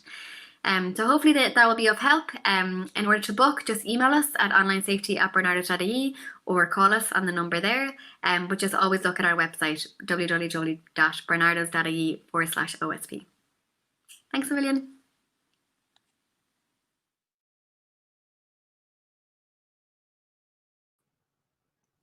Hi everybody, me again to close us out this afternoon after a great session of Education on Air. I hope all the different topics that we've covered have been really helpful for you to hear from. Now, before I talk about what Google offers in terms of further professional development, I want to hand over to Michael McNamara at PDST to talk through their offerings for Irish schools and educators across the country.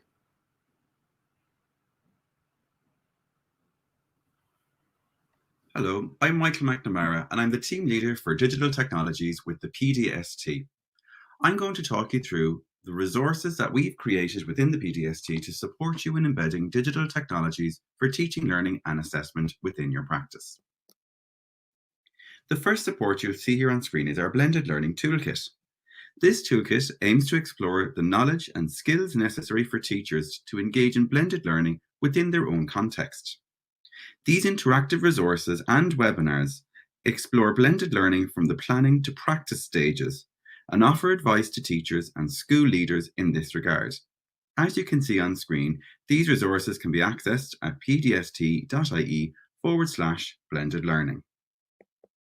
The next resource you'll see on screen is dlplanning.ie, the online digital learning framework resource. The Digital Learning Framework Planning website was developed to assist schools to embed digital technologies into teaching and learning. It aims to provide clarity in how technology can best meet the needs of all learners. It contains various supports and resources that have been developed to underpin the Department of Education and Skills Digital Strategy 2015 to 2020 and can be accessed at dlplanning.ie. Next on your screen, you'll see SkullNet. SkullNet.ie is the official DES portal for teachers and schools. Managed by the PDST, it allows teachers to share teaching and learning resources and currently hosts over 21,000 such resources linked to the specifics of the Irish curriculum. It also contains licensed content like online encyclopedias, newspaper archives, OSI maps, and other resources which can be used in the classroom. Access SkullNet at skullnet.ie. Our next resource is our distance learning webpage. This webpage is an online repository of resources across a wide range of subject areas, including digital technologies, which can be used to support teachers who are engaging in distance learning with their pupils or students at home. Many of the resources on this webpage can also be used for blended learning purposes. And as can be seen on screen, this resource can be accessed at pdst.ie/distance learning. Next on your screen, you'll see WebWise. WebWise introduces online safety and digital media literacy to the classroom using free resources from WebWise, the Internet Safety Initiative of the PDST. WebWise provides a range of supports for teachers, parents, and young people, including education resources, online safety advice, and guidance for teachers. Also, distance learning advice for schools and resources for parents are featured on the website, which is available at webwise.ie. Next, we have teachercpd.ie. This site hosts online courses from PDST Technology in Education for both primary and post-primary teachers on using digital technologies for teaching, learning, and assessment. Courses are free of charge. It includes courses on teaching online, on providing assessment feedback, and on many other areas for those who may wish to upskill their own digital skills and competencies. Currently, you can see the autumn course schedule on teachercpd.ie. Next, you'll see our PDST Technology in Education website. Here, you can access good practice videos. These videos feature how digital technologies can be used to great effect in Irish schools and classrooms. Videos show teachers using a range of digital technologies for different teaching and learning contexts at all levels. Included also are interviews with principals about how they lead and support digital learning in their schools. Also here, you can access advice and support on school networking and gain information on using devices and other technologies. You can contact ICT advice at pdst.ie for further information. And for school broadband queries, you can contact our broadband service desk at broadbandservicedesk@pdst.ie or by calling 1800 334466. Next, I'm going to highlight our PDST Digital Technologies Team YouTube channel. This YouTube channel hosts over 70 short instructional videos exploring how digital tools can be used to support teaching, learning, and assessment. Simply search for PDST Digital Technologies Team on YouTube to access our wide range of short videos.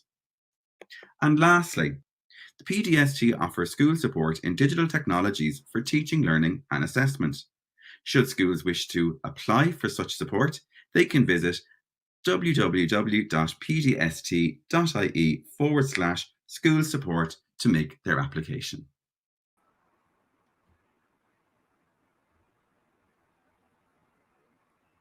All right. Thanks, Michael, for running us through all of the things that PDST offer to schools and educators in Ireland.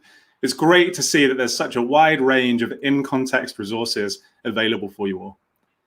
Now, thank you so much again for spending a couple of hours with us today, focused on your professional development and learning about what schools across Ireland have been doing with G Suite and Chromebooks, as well as other topics like online safety and upcoming feature releases, or how to manage those tools through the admin console.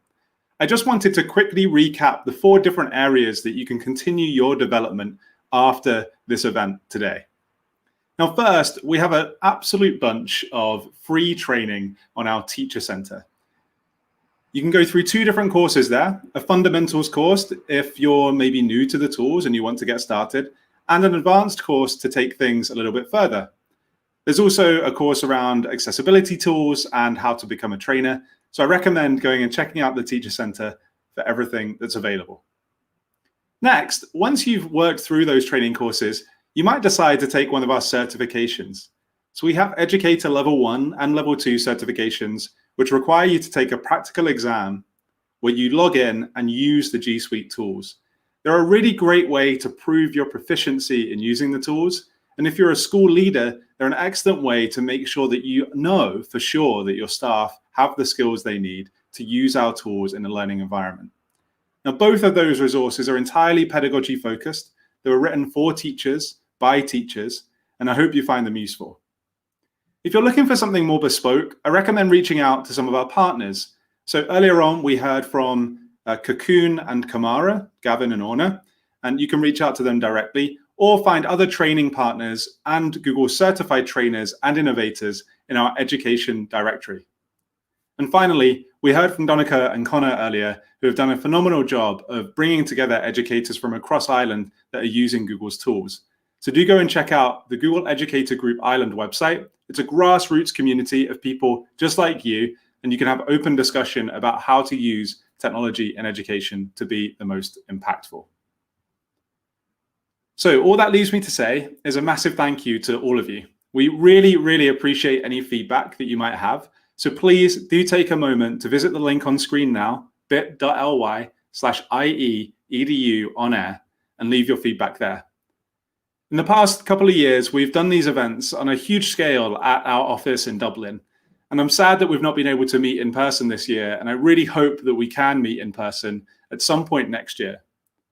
So keep an eye out. We'll be in touch. If you registered for this webinar through the website, we'll drop you an email with latest updates for other events that we'll be running in future. And I'm going to leave you now with a fantastic video that we put together to say thank you. And keep an eye out on the link at the end of that video, because there's another great resource called Teach From Anywhere that also has some really good guides for parents, educators like you, and schools as a whole as well. So let's play the video. Thanks again, and I'll see you soon. I'm just having my glass of water to get me ready. Ciao bambini. Good morning and welcome to our whole school assembly. Hola! Let's get some learning on. Welcome to another day of home learning. Tick-a-tock, what time is it? It's time to feel the music.